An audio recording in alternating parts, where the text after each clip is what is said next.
Сайн байцгаана өрхөн үзэгчдээ бид та бүхэнд ажлын өдөр бүр 11-ээс 14 цагийн хооронд 3 цагийн туршид манай улсын орон дулаан олон улсын эрдэнэс дөрмж онцлох мэдээ мэдээлэлээс шууд дамжуулан хүргэдэг. Тэгвэл энэ 7 хоногийн туршид хүргэсэн мэдээ мэдээллүүдээс та бүхэнд онцлох мэдээллүүдээ хамтлан танилцуулахад бэлэн боллоо.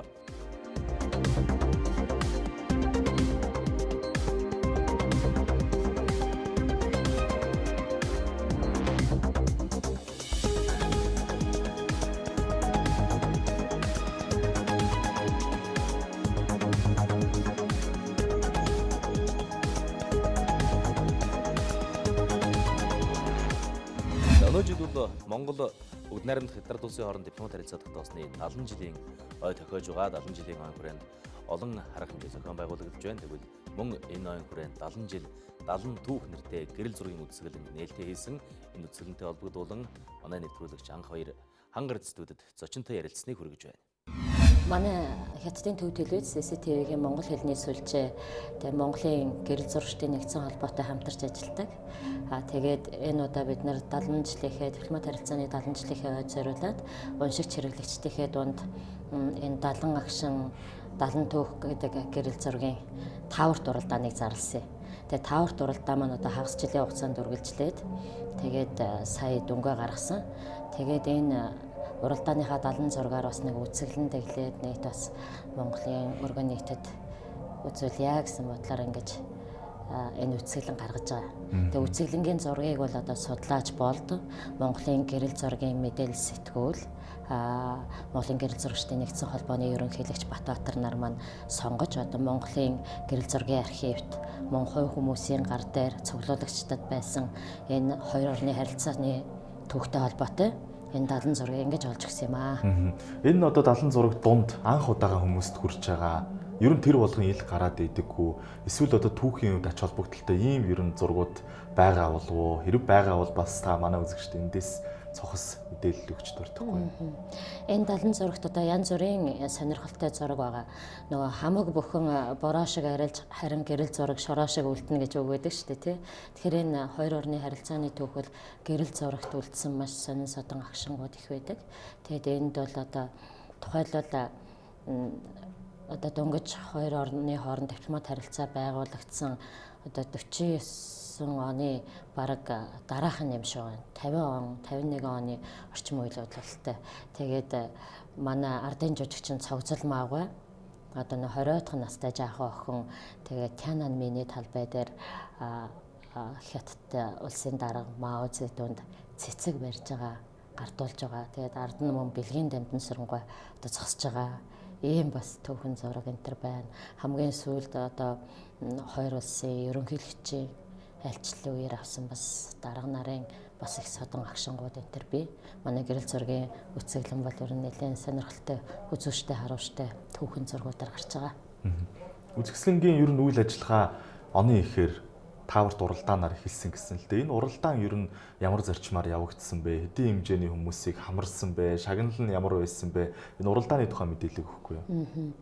Хятадын төв телевиз ССТV-гийн монгол хэлний сүлжээ бол одоо босоо бичгээр, кирилл бичгээр хоёр сайттай mncctv.com гэдэг. Тэгээ Монгол улсын одоо уншигч хэрэглэгчдэд зориулсан кирилл бичгээр сайт маань Facebook-д мөн пэйжтэй. Тэгээд энэ Facebook-ийнхээ пэйжийн одоо уншигчдад зориулж бид нар бас уншигчдынхаа дунд энэ хоёр орны харилцааны түүхийг одоо түүхт одоо 70 жилийн ойг бас сурталчлах гэх зорилгоор одоо энэ харилцааны түүхтэй холбоотой гэрэл зургуудаар нэг таавар зарлая гэд. Тэгээд хамтран ажилладаг Монголын гэрэл зурагчдын нэгдсэн холбоо Монголын гэрэл зураг мэдээлэл сэтгүүлтэйгээ хамтраад бид нар нэг юм төсөл хэрэгжүүлсэн. Тэгээд 70 агшин 70 түүх гэд. Тэгээд энэ зургуудаа сонгож аваад бид нар одоо ССТV-гийн Монгол хэлний сүлжээний Facebook-ийн пэйжээр одоо таавар дуралдаан зарласан. Тэгээд 7 хоногт одоо 2 зураг тавьдаг. Нэг өдөр өнжөөд л одоо зургууд ордог. Тэгээд энэ уралдаанд маань өргөн нийт ер нь маш идэвхтэй оролцсон. Тэгээд их идэвхтэй оролцоодсон учраас бид нар бас шагнал урамшлаа одоо одоогийн яг залуучуудын сонирхож байгаа хятадын Huawei брендийн хамгийн сүүлийн үеийн загварын гар утсаар одоо урамшуул шагнасан. Тэгээд 70 зургийн эцэст одоо хүмүүсийн шагнахаар нэлээд цаг хугацааны хувьд хүмүүсийн бас сонирхол буурчих вэ гэдээ бид нар 20 зураг тутамд одоо 2 ялагч шалгаруулад тэгээд шагнал урамшлаа гардуулж исэн. Тэгээ манай уралдаа минь тааварт уралдааныг бол хамгийн шудраг боллоо гэд. Тэгээд яагаад гэвэл одоо тэр чинь ерөөсө таавар бичигдсэн цагийг нь хараад үнэн бодтой мэдээллийг нь хараад тэгээд бүгдээрээ одоо үзэгчтэйгээ хамтарч шүүж байгаа болохоор тэр ялагчийг тодруулах бол маш амархан байсан. Уралдаанд ер нь хэр олон хүн оролцсон бэ? Уралдаанд бол маш олон хүн оролцсон. Тэр одоо зургийн доод талд бичигдж байгаа комментуудаар одоо бодох юм бол нийт одоо 300 гаруй коммент бичигдсэн. Энэ 76-нд. Тэгээд 300 гаруй комментоос гадна одоо лайк дарж исэн, энэ зургийн түүхүүдийг тайлбарлаж исэн 50-д мянган хүн үзэж харж одоо ингэж тайлбарласан. Нийт одоо тэр 70 зураг Facebook дээр гарсан 70 зургийг 300 гаруй мянган хүн үзэж харсан ийм тоо байгаа. За гэрэл зургийн үзэсгэлэн өнөөдрөөс эхлээд үзэгчдийн сонорт одоо мэлмид хүрэхэд бэлэн болоод байна л да. Энэ одоо үзэсгэлэн хэдийн хоногийн хугацаанд одоо хүмүүст нээлттэйгээр одоо гарах вэ? Энэ тухай мэдээлэл өгөхгүй. Манай үзэсгэлэн МЮОНРТ галерейд гарч байгаа. Тэгээ өнөөдөр 12 цагт одоо аль биесны нээлттэй хийн. Хятад элчин сайдын яам, Монгол улсын боловсролын яам, гадаадын яамны одоо хүмүүс, албаны хүмүүс очиж бас үзэсгэлэнгээ маань нээх юм. Тэгээд энэ үзэсгэлэн Улаанбаатар хотын энэ МЮОН галерейд 3 хоног үргэлжилнэ. Тэгээ одоо бүх сонирхсан хүмүүст одоо чөлөөтэй манай үзэсгэлэнг бас очиж үзэж хараарай, сонирхоорой гэж урих байна. Бүгд найрамд Хятад улсын төрийн телевиз CCTV-д таасаа хэллээ л дээ Монгол одоо хэлний сүлжээ байдгаа гэд. Энэ Монгол хэлний сүлжээний үйл ажиллагаа ер нь хэрхэн яаж явагддаг юм бэ? Хизээ байгуулагдсан юм бэ? Энэ Монгол хэлний сүлжээ байгуулагдаад бол одоо 6-7 жил болж байгаа. Тэгээд CCTV Хятадын төв телевиз бол одоо 30,000 гаруй ажилтнтай. Үүнээс одоо 3,000 гаруй ажилтан нь бол одоо сайт хөгжүүлэлтийн багт ажилладаг. Тэгээд CCTV-гийн сайт хөгжүүлэлтийн багт одоо монгол хэлний сүлжээ маань одоо харьяалагддаг. Тэгээ монгол хэлний босоо бичгээр кирилл бичгээр 2 вебсайттэй. Энэ дээрээ бол одоо 2 орны харилцаатай холбоотой, тэгээ мөн дундад улсын хөгжил дэвшилтэй холбоотой ийм мэдээллүүдийг одоо байн гаргадаг. Тэгээ би тэнд одоо монгол хэлний мэргэжилтнээр ажиллаад одоо ажиллагаа хугацаа өнгөрч байгаа. Монгол Хятадын дипломат харилцаа тогтоосны 70 жил буюу тэгш давхцсан тохиосон учраас CCTV-гийн монгол хэлний сүлжээний одоо хамт олонны хувьд бол бас их чухал он тохиож байгаа байх л та. Ер нь одоо энэ 70 агшин 70 түүх гэрэл зургийн үзэсгэлэнгээс өөр ямар үйл ажиллагаанууд энэ жил болж байна? Эсвэл болохоор төлөвлөгдөж байгаа вэ? Бид нар бол угаасаа их олон цуврал ажлууд зохион байгуулж байгаа. Тэрний нэг нь бол одоо энэ гэрэл зургийн үзэсгэлэн байгаа. Тэгээд Монгол улс, бүгд найрамдах Хятад ард улс одоо дипломат харилцаа тогтоосны 70 жилийн ойн мөн дундад улс байгуулагдсны 70 жилийн ойд давцж байна тийм. Манай улс бол одоо дундад улстай дөнгөж байгуулагдахад дипломат харилцаа тогтоосон одоо хамгийн анхны найз нөхөд улс. Тийм учраас одоо дундад улсын 70 жилийн ой манай хоёр орны дипломат харилцааны 70 жилийн ойд зориулаад одоо нийт 100 гаруй ажил одоо төлөвлөгөөний дагуу хийгдэж байгаа. Телевизийн хувьд бол. Тэгээд одоо яг Монголтой хамтарч хийж байгаа гол ажил бол одоо манай энэ гэрэл зургийн үзэсгэлэн, энэ тааварт уралдаан, мөн дундад улсын одоо Монгол улсад хийсэн онцлог бүтээн байгуулалтуудыг сурталчлах цуврал нэвтрүүлгүүд, мөн Монгол дахь Хятадын соёлын төвтэй хамтраад бид нар одоо он дуусахаас өмнө 2 орны соёлын харилцааны төвд холбоотой онцлог үйл явдлуудаар одоо хроник, видео, баримтат кино энэ төр одоо хамтарч хийж байгаа. Үзэсгэлэнд архивд хадгалагдсан үлдсэн ховор нандин гэрэл зургуудаас гадна бас одоо гэрэл зураг сонирхогч эсвэл мэргэжлийн гэрэл зурагчдын дунд үлдсэн тэр зургуудыг сонгож авсан гэсэн л дээ.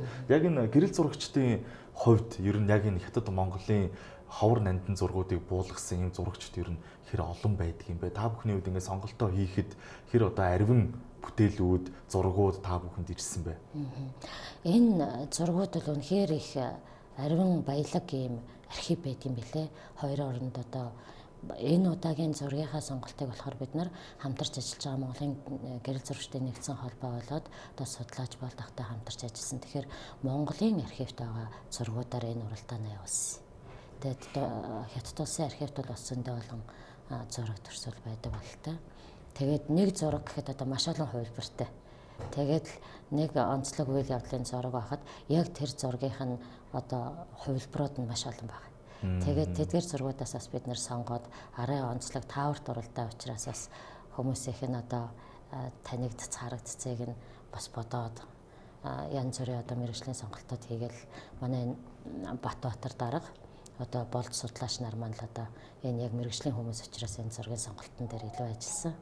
Уралдааны ялагчид өнөөдөр шагналаагаар давч байгаа юу? Уралдааны ялагчид одоо цаг тухайдаа 26 тутмынхаа дараа шагналаа гардаад явсан. Тэгээ өнөөдрийн бас үцгэлэнгийн нээлтэнд манай долоон ялагч бас өргөцсөн байгаа. За даваа гарагт хүргэсэн мэдээллүүдээс бас нэгэн сонирхол татах байсан мэдээлэл бол үндэсний цэцэрлэг түрээлэнд би хариуцлагатай аав ээж нэртэй аяны нээл тулсан. За нийслэлийн гэр бүл хүүхэд залуучуудын хөгжлийн газраас зохион байгуулсан тус аяны нээлтээс манай сурвалжлагч Агима сурвалжлага бэлтгэн хүргэсэн энэхүү сурвалжлагыг та бүхэнд хүргэж байна. За энэ аяны нээлт маань төр захиргааны байгууллагуудын эцэг эхийн зөвлөл, ерөнхий боловсролын сургуулиудын эцэг эхийн зөвлөл, төрийн болон төрийн бус хүүхдийн төлөө үйл ажиллагаа явуулдаг байгууллагуудын дунд одоогоор эхэлж байна. Тэгээ энэ ажлынхаа хүрээнд бол эцэг эхэд хууль эрх зүйн мэдээлэл өгөх, сэтгэл зүйн мэдээлэл өгөх, хүүхдүүдтэйгээ хэрхэн ойлголцох талаарх мэдээллүүдийг өгөх, мөн ээж аавд бол яаж хэрхэн хариуцлагатай байх талаас нь гэр бүлийн боловсрол олгох сургалт зэрэг үйл ажиллагаанууд явагдана.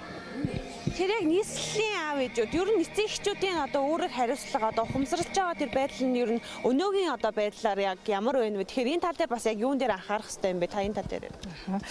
Нийслэлийн зүгээс би хариуцлагатай аав ээж аяныг 2018 онд дивжээ.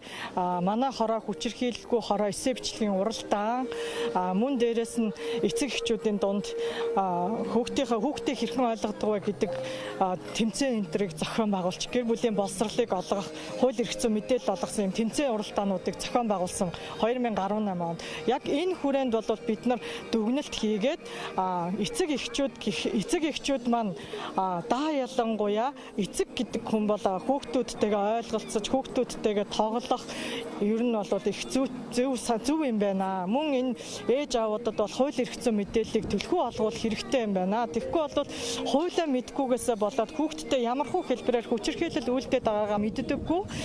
Хүүхдтэй гар хүрлээ гэхэд одоо энэ нөгөө хуучин уламжлалт ёс гэж хүүхдээ нэг зохиод авдаг. Энэ одоо байдал нь бол одоо хуулиа мэдгүйгээс хуулиа мэдгүйгээс болж байна гэж бид нар үзсэн учраас энэ эрх зүйн талын мэдээллийг төлхөө эцэг эхчүүдэд мөн дээрээс нь сэтгэл зүйн харилцааны сургалт орж байгаа. Сэтгэл зүйн харилцааны сургалт ордог нь болохоор хүүхдүүдтэйгээ ойлголцох тал дээрээс нь эерэг хүмүүжүүлэх аргыг бид нар гэр бүл хүүхдийн эерэг хүмүүжил гэдэг сургалтыг бол мөн орсон байгаа. Яг энэ нутгаараа бол эцэг эхчүүд маань хүүхдээ хүчирхийлэлгүйгээр эерэг аргаар хэрхэн хүмүүжүүлэх вэ гэдгийг 152 хорооны хамтарсан багтаагаа бол хамтарч явуулсан маш үр дүнд хүрсэн. Тэгээ одоо энэ жил бол бид нар 152 хороо төрийн бус байгууллага мөн ЕБС-ийг оруулж байгаа. Цэцэрлэгийн сургуулийн эцэг эхийн зөвлөлийг оруулж байгаагаараа илүү төлхөө эцэг эхчүүдэд хүрэх болов гэж үзэж байгаа. Сүүлийн жилүүдэд агаарын бохирдол ялангуяа өвлийн цагт утааны асуудал нийслэлчүүдийн толгойн өвчин болоод байгаа. Тэгвэл зөвхөн нийслэл гэлтгүй хөдөө орнууд аймгийн төвүүд мөн утааны асуудал хурцаар яригдж байна. Өвөр хангай аймаг мөн одоо сүүлийн жилүүдэд энэ үзүүлэлтээр дээгүүр яригдах болсон ийм аймагуудын нэг. Тэгвэл тус аймгийн хувьд уурын зууханд усан шүүлтүүр суйрлуулж агаарын бохирдлыг бууруулах арга хэмжээ авч байна. За энэ тухай мэдээллийг одоо та бүхэнд хүргэе. Өвөрхангай аймгийн Баянтайгийн нүүрсний уурхайн тортгоос шалтгаалan агаарын бохирдол их байдаг. Энэ онд агаарын бохирдлыг бууруулах зорилгоор уурын зуухуудад усан шүүлтүүр тавихаар болсон байна. Одоо энэ шүүлтүүрийн угсралтын ажил үргэлжилж байна. Усан шүүлтүүрүүдийг одоо халаалтын том зуухнуудад тавихаар ингэж шийдвэрлсэн байгаа. Усан одоо мандцрыг үүсгэснээр тэр усны мандцартайгаа хамт энэ үнслэг нь доошоо унаад тэгээд дээшээ одоо гарч байгаа утаа нь бол одоо цагаан гарах одоо ингээ харахад бол энэ цагаан гарах ийм л одоо процесс байгаа. Энэ бол ерөнхийдөө 10 хэрд одоо халаалтын одоо үйл ажиллагаа эрхэлж байгаа гол том одоо нийт бол нэг 10 гаруй 14-5 одоо ямтанд тавигдах юм байна. Баянтайгийн нүүрсний уурхайг түшиглэн сайжруулсан түлшний үйлдвэр байгуулж ашиглалтанд оруулахаар ажиллаж байна. Үйлдвэр цагт 20-30 тонн түлш үйлдвэрлэх хүчин чадалтай байхаар тоног төхөөрөмжийг нь суйрлуулж байгаа юм байна. Үүнийг эх сард ашиглалтанд оруулахаар төлөвлөжээ. Нутаагүй түлшийг бас үйлдвэрлэх гэдэг одоо бид нар зориод инженерийн төлөвлөгөөнд тусгаад ажиллаж байгаа. Нэг одоо угаас нүүрсийг одоо барьцалтуулагчтай холиод шамлт түлш үйлдвэрлэх биш. Одоо манай нүүрсний одоо онцлох тохирсон тортогийг одоо салгаж тэгээ энэ кокстойгоо бас одоо тодорхой хэмжээгээр холиод уурын зууханд тохирсон дээрээс нь одоо хамгийн гол нь энэ дөрөнд айл өрхөд тохирсон юм шамлт түлш гаргахаар бид нар зорио ажиллаж байна. Баянтайгийн төлөвлөгөөний дагуу 500 мянга гаруй метр куб хөрс хуулж эхний саруудад нүүрсний нөөцөө хангасан байна. Харин 12 сумын хуучин орон сууцны халаалт муу байдаг учраас жил бүр гомдол гардаг. Энэ асуудлыг хэрхэн шийдвэрлэж байгаа талаар 12 сумын засаг даргаас тодрууллаа. 2018 онд доголдолтой байсан дулаа үйлдвэрлэгч аж ахуй нэгжүүдэд манай аймгаас сумаас одоо шаардлага тавиад энэ жил бол цуухны шинжилгээг бол хийж байна. Ямар ч байсан дийлэх цуухнууд маань бол шинжилгээ хийгээд дулаа үйлдвэрлэгчд маань бол ажил ингэж игдрээ явж байна. Өвөрхангай аймагт дулааны цахилгаан станц барихаар төлөвлөсөн. Станцын зураг төслийн ажил дууссан байна. Энэ онд багтаж гүйцэтгэгч компанийг сонгон шалгаруулахаар болсон байна. Төлөвлөгөөний дагуу ажилбал 2021 он дулааны цахилгаан станц ашиглалтанд орох юм байна. Шилмэл мал 2019 үзэсгэлэн Төв аймагт болсон. За энэ үзэсгэлэнд Төв аймгийн 27 сум, за мөн бусад аймаг сумдаас шилмэл үйлдвэрийн мал аж ахуй эрхэлж байгаа иргэд хүмүүс аж ахуй нэгжүүд өргөнөөр оролцсон. Энэ тухай мэдээг та бүхэнд хүргэе. Төв аймгийн хувьд бэлчээрийн мал аж ахуйг голлон эрхэлдэг хэдий ч сүүлийн жилүүдэд эрчимдсэн мал аж ахуй эрхлэгч иргэд аж ахуй нэгж нэмэгдэж байна.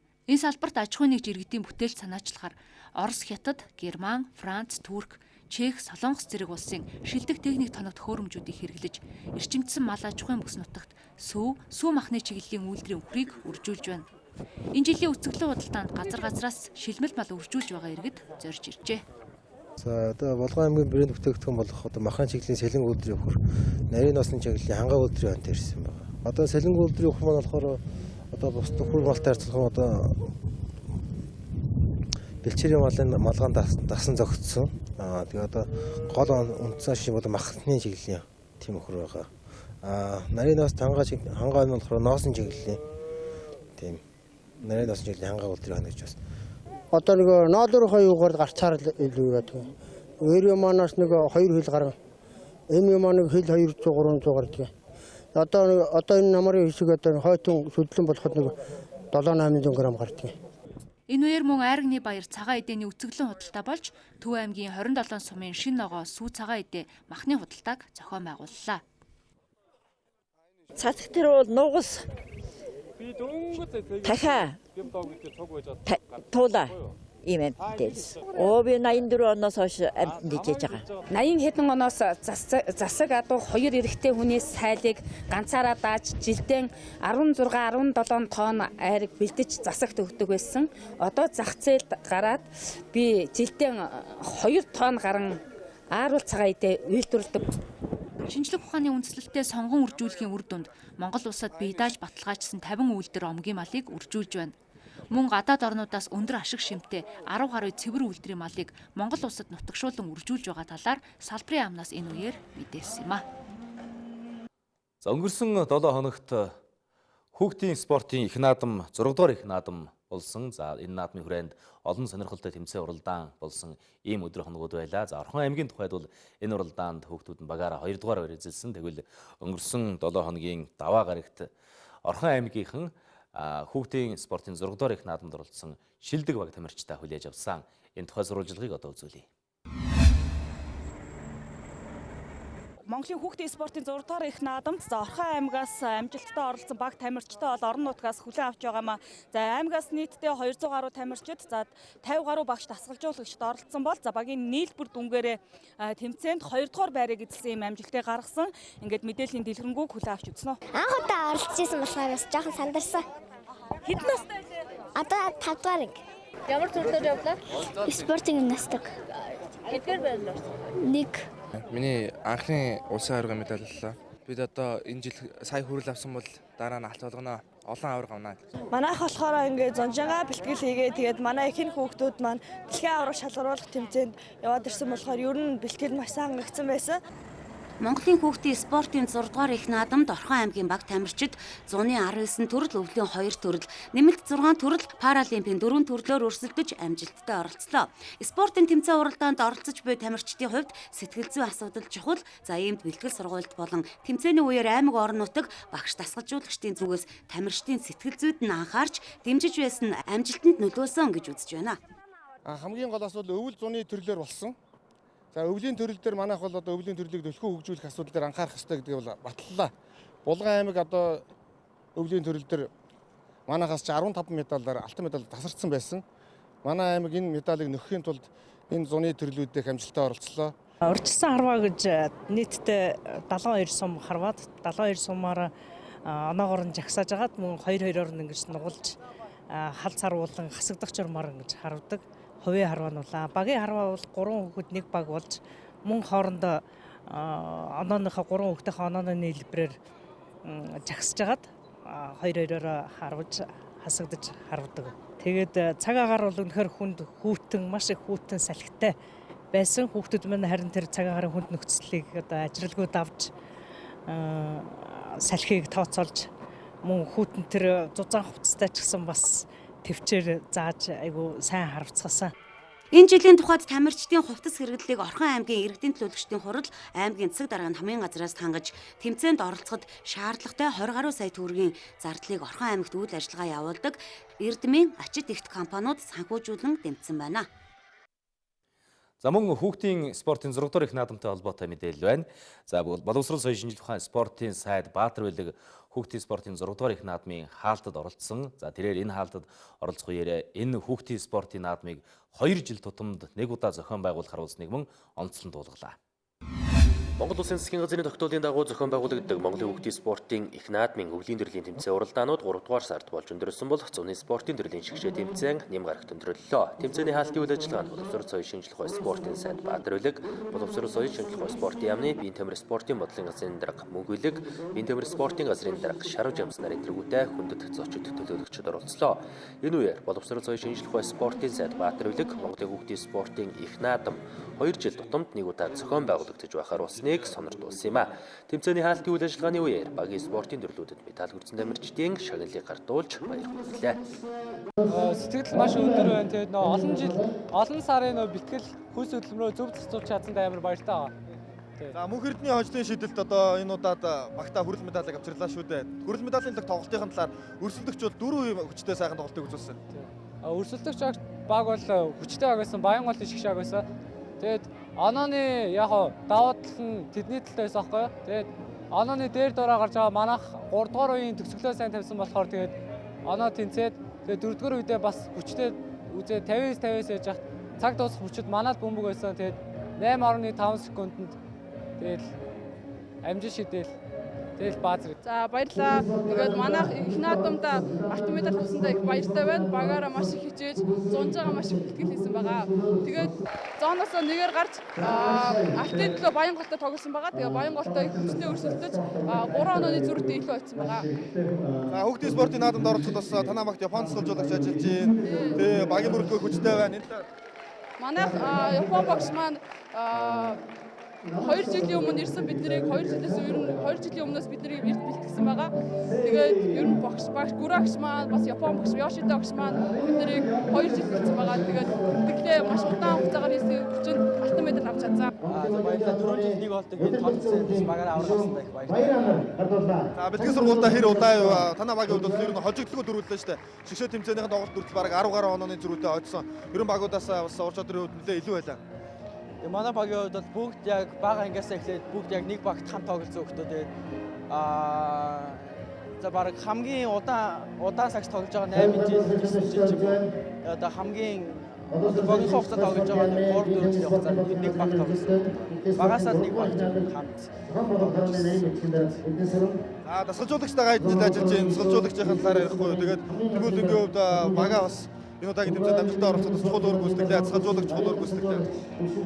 За манай баатгалжуулагч одоо бидний багаас тэгээ бэлдэж одоо ингэж одоо ер нь хүмүүжүүлсэн. Тэгээд бидний багаас нь ингэж чанга одоо ингэж чанга барьж хүмүүжүүлсэн. Тэгээд бид нар багын тоглолт гэж ямар ч хоног тэгээд сурсан. Тэгээд манай одоо бүх давтахаагаар тэгээд ямар нэгэн хөтөлбөрөөр оноо авдаг нь одоо манай одоо илүү даваад энэ тэмцээнд яаж байгуулахад одоо энэ Монголын хүүхдийн спортын 6 дугаар наадмыг багийн нэгдсэн дүнгээр орон нутгаас Булган аймгийн баг тамирчид 22 алт 22 мөнгө 14 хүрэл медаль хүртсэн амжилтаар тэргүүлсэн бол Орхон, Төв, Хинтээ аймгийн баг тамирчид удаах байруудад шалгарлаа.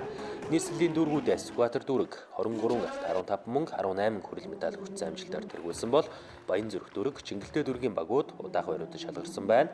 Мөн спорт сургуулиудаас нийслэлийн ерөнхий боловсролын спортын төв сургууль тэргүүлсэн бол Өмнөгов аймгийн Далан задгад хотын 7 дугаар сургууль, Орхон аймгийн Ирээдүйн удад спортын сургуулиуд удаалжээ. Мөн спорт клубүүдээс Нүүдэлчин, Ойрдын хүчтэн, Хөгчөөн клубүүд тэргүүлсэн байна. Харин ерөнхий боловсролын сургуулиудаас Төв аймгийн Эрдэнэ сумын ерөнхий боловсролын сургууль тэргүүлж, Чингэлтэй дүүргийн 57 дугаар сургууль, Булган аймгийн 1-р сургуулиуд удаах байруудад оржээ. Мөн хөгжлийн бэрхшээлтэй хүүхдүүдийн тэмцээнд скватер дүүргийн баг тамирчид багийн нэгдсэн дүнгээр тэргүүлсэн бол Хан уул дүүрэг, Сонгон хайрхан дүүргийн баг тамирчид удаах байруудад шалгарлаа. Ийхүү Монголын хүүхдийн спортын 6 дугаар их наадам өндөрлөж байна. За дараагийн буюу Монголын хүүхдийн спортын 7 дугаар их наадам 2021 он зохион байгуулагдана.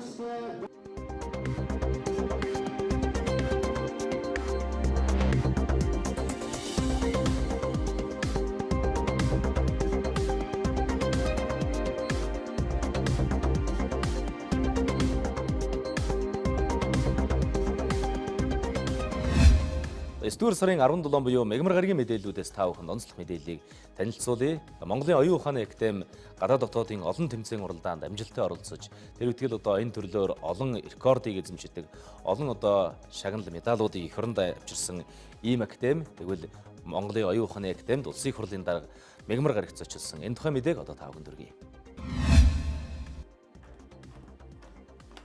Монголын оюун ухааны академи байгуулагдсан цагаас хойш дотоодын 96 оюуны тэмцээнд давхарцсан тоогоор 13 мянга гаруй хүнийг оролцуулан амжилт гаргасан байна.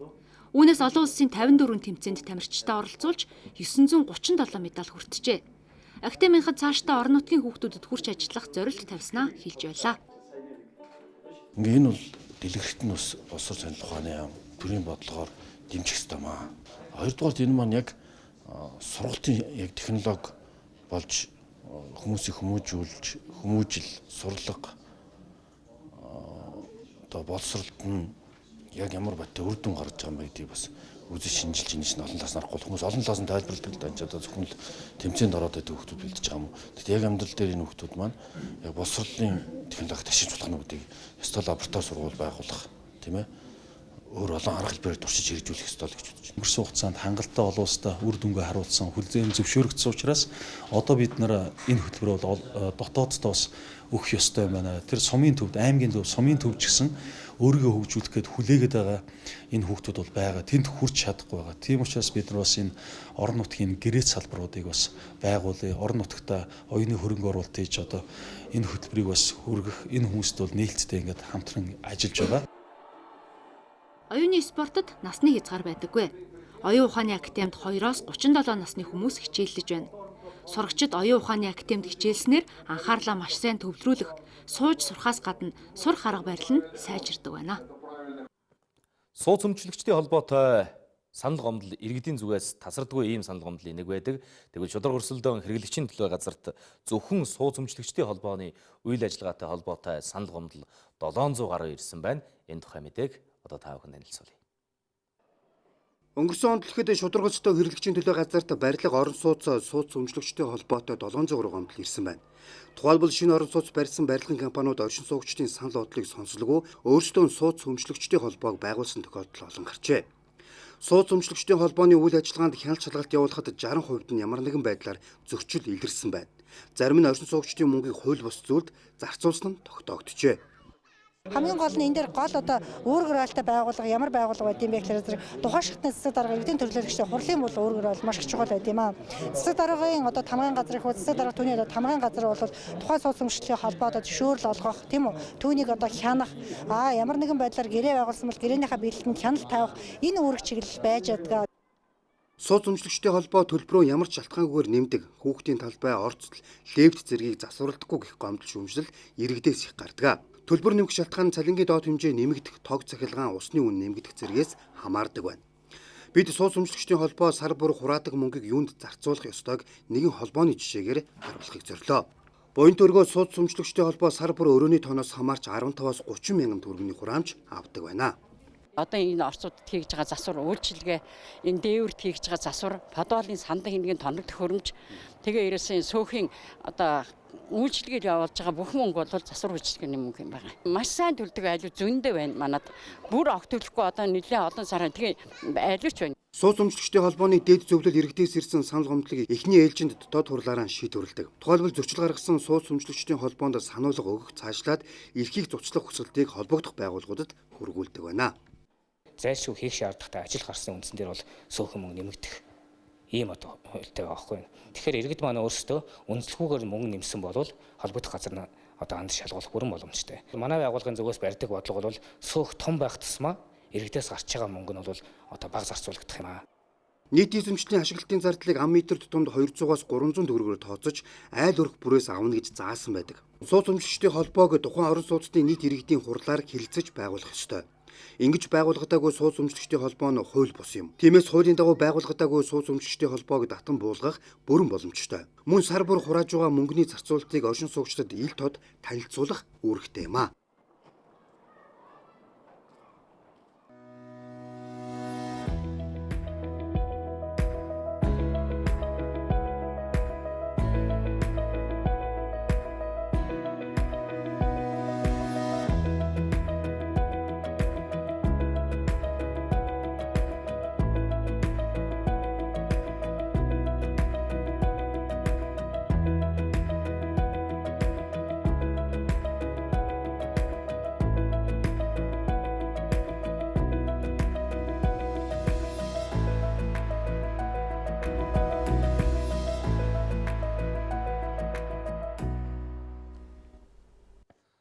За хөдөө орон нутагт бүтээн байгуулалтын ажил амжилттай өрнөж байгаа таатай мэдээг бид хүлээн авлаа.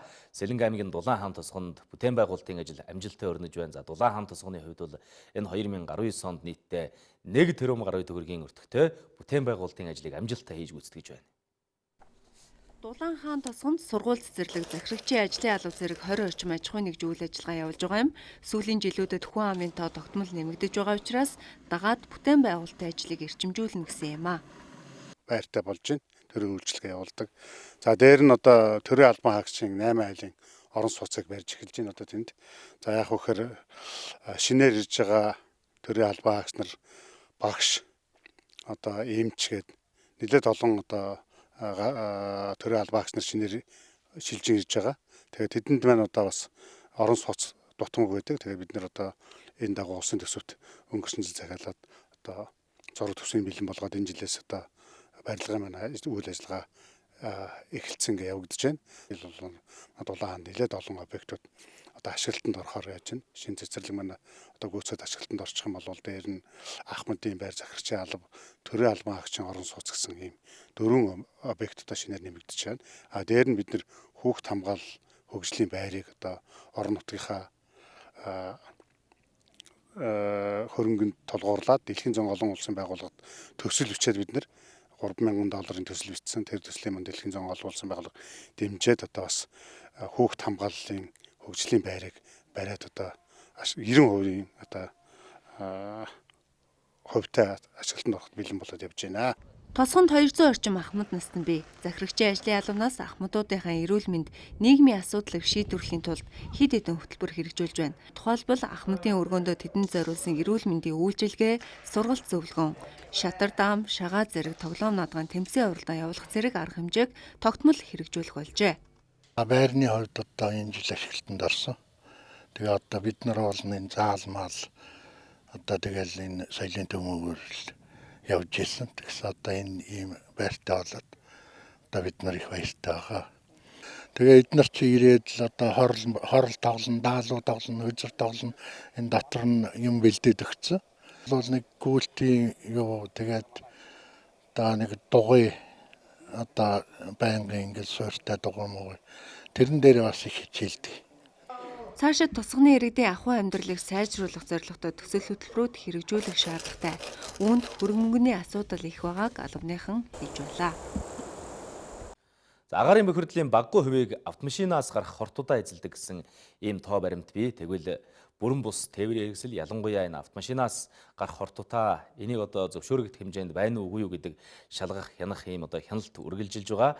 Үүнтэй холбогдуулан манай нэвтрүүлэгч Ичин хорлоо хангар эзэдүүдэд холбогдох зочинтой ярилцсныг хүргэж байна. Агаар орчныг бууруулах газар болон тээврийн цагдаагийн алба, нийслэлийн мэргэжлийн хяналтын газар, автоэрийн үнцэнтэй өгсөн байгууллагууд хамтарч энэ шугам замын хяналт шалгалтыг хийж байгаа.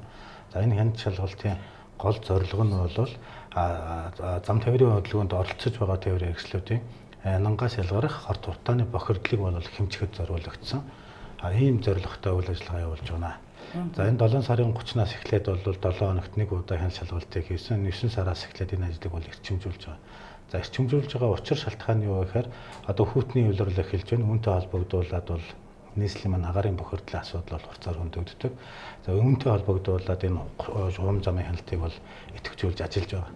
За өнөөдрийн байдлаар бол Монгол улсад нийт 544 мянган тээврийн хэрэгсэл техникийн хяналтын үзлэгт орсноос 16 мянган тээврийн хэрэгсэл стандартын шаардлага хангаагүй байна. За одоо ингээд энэ хичээл сургууль эхэлж байгаатай холбогдуулаад энэ бүрэн бус тээврийн хэрэгсэл замын хөдөлгөөнд оролцож одоо энэ сургуулийн хүүхдүүдийг зам тээврийн боловсгүй осол интеглээс урьсан сэргийлэх үүднээс энэ бүрэн бус тээврийн хэрэгсэл бас давхар хяналт шалгаж байгаа. Замын хөдөлгөөний удирдлагын төвтэй бид бүгд энэ хамтарч замын хөдөлгөөнд оролцож байгаа тээврийн хэрэгслүүдийг одоо төвөрчлөх маягаар шалгаж үзлээ. За ингэхэд эндээс маш харамсалтай тоо мэдээ гарч ирж. Жишээ нь 1000 тээврийн хэрэгслээс 30% нь буюу 300 тээврийн хэрэгсэл техникийн хяналтын үзлэгт ороогүй. Орсон боловч стандартын шаардлага хангахгүйгээр энэ нийслэлийн замын хөдөлгөөнд оролцдог ийм тоо мэдээ гарч ирж. Өөрөөр хэлбэл энэ 300 тээврийн хэрэгсэл бол эрсдэлтэй. Магадгүй энэ 300 тээврийн хэрэгсэл дотор тооромцгүй тээврийн хэрэгсэлж байж магадaltaй. Ингэж байгаа тохиолдолд одоо нэг энэ хичээлийн шинэ жил эхэлсэн хүний хөдөлгөөн ихсэн энэ үед зам тээврийн осол гарах энэ үндсэн эрсдлийг бууруулах зорилгоор энэ ажлыг бол хийж байгаа. Автоэрийн хяналтанд орсон боловч шаардлага хангаагүй 30% гэхэлэр надад их сонь санагдаж байна л да. Яагаад тэр шаардлага хангаагүй 30% ингээ хөдөлгөөнд оролцоод яваад идэх юм болоо.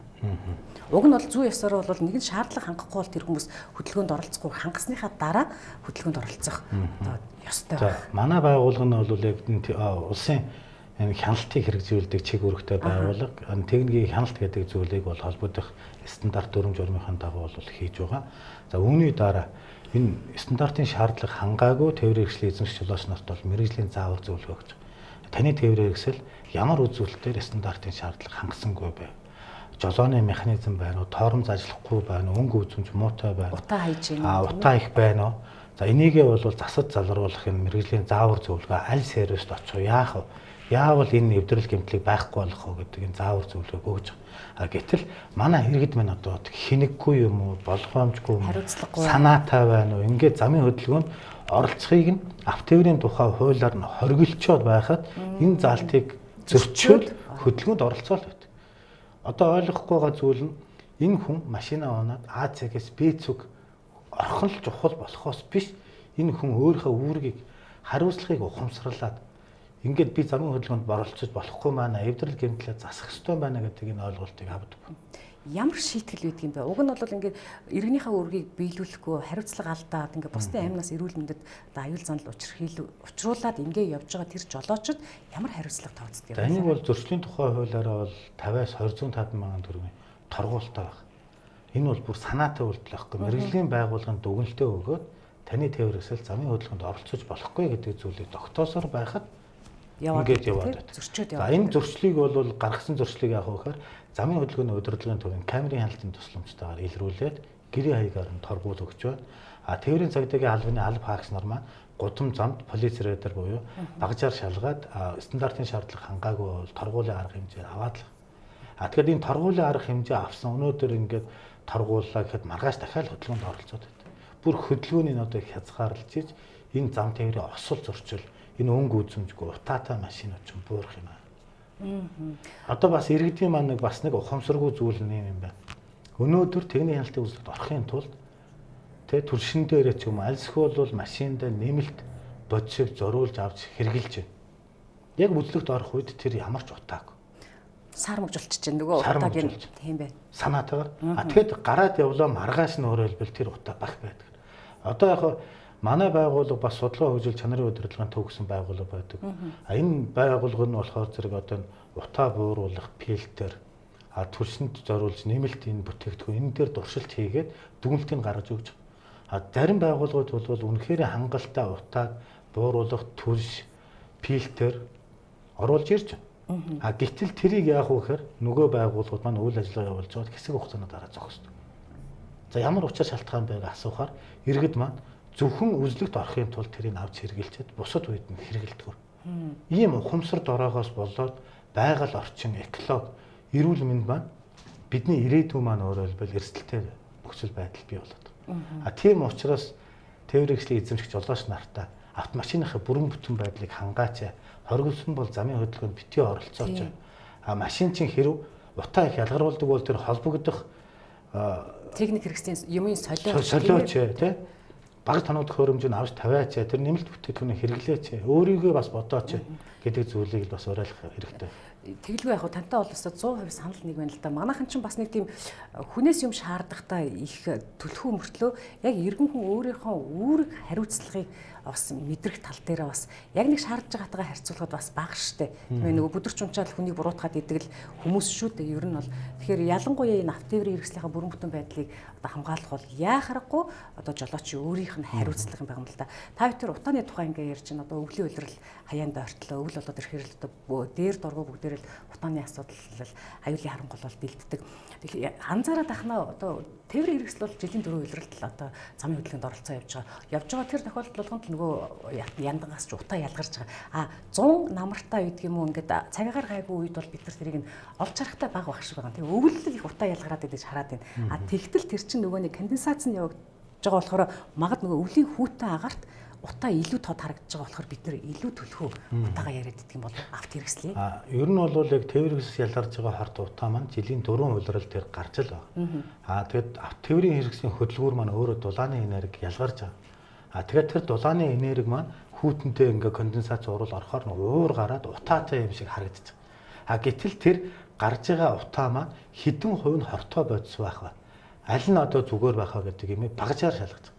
За манай байгууллагын хувьд болохоор Шведэд үйлдвэрлэсэн Opus 4050, Солонгос улсад үйлдвэрлэсэн Case 500, OP 201 гэсэн одоо ийм зориултын олон улсын стандартын шаардлага хангасан багажуудыг бол ашиглаж байгаа. За энэ багажаар л өөрөө хэлбэл энэ тээврийн хэрэгсэл хортой бодис ялгарч ийн үгүй юу гэдэг багажаар л тодорхойлох боломжтой. Дизель тээврийн хэрэгслийн хувьд бол стандартаар бол 3.5 тонноос доош чинтэй тээврийн хэрэгслийн хувьд дортогжолт 35% байх хэрэгтэй. Бид нэр одоо яг энэ сая ингээд чухам замын хяналт шалгалт хийх хугацаанд за ингээд үзэхэд 35 байх ёстой дортогжолтын хэмжээ 100% байна. Асар их одоо 3 дахин их өөрөөр хэлбэл энэ дортогжолт ялгаруулсан байна. Энэ бас одоо юу яаж байна? Яг энд ингээд ярихад одоо манай энэ түгээлтийн компаниудад бас их буруудаг үйл ажиллагаа байна. За А цэгээс Б цэгт ачааг хүргэхийн тулд тэр машин стандартаараа байвал яг ингээд 3 тонны ингээд ачаад хүргэх юм. Гэтэл нөгөөдөл зардлаа багасгахын тулд тухайн тээврийн хэрэгслээр 5 тонн ачаад байна. За их ачаа атсан тээврийн хэрэгсэл өндөр хүчин чадлаар ажиллах бол.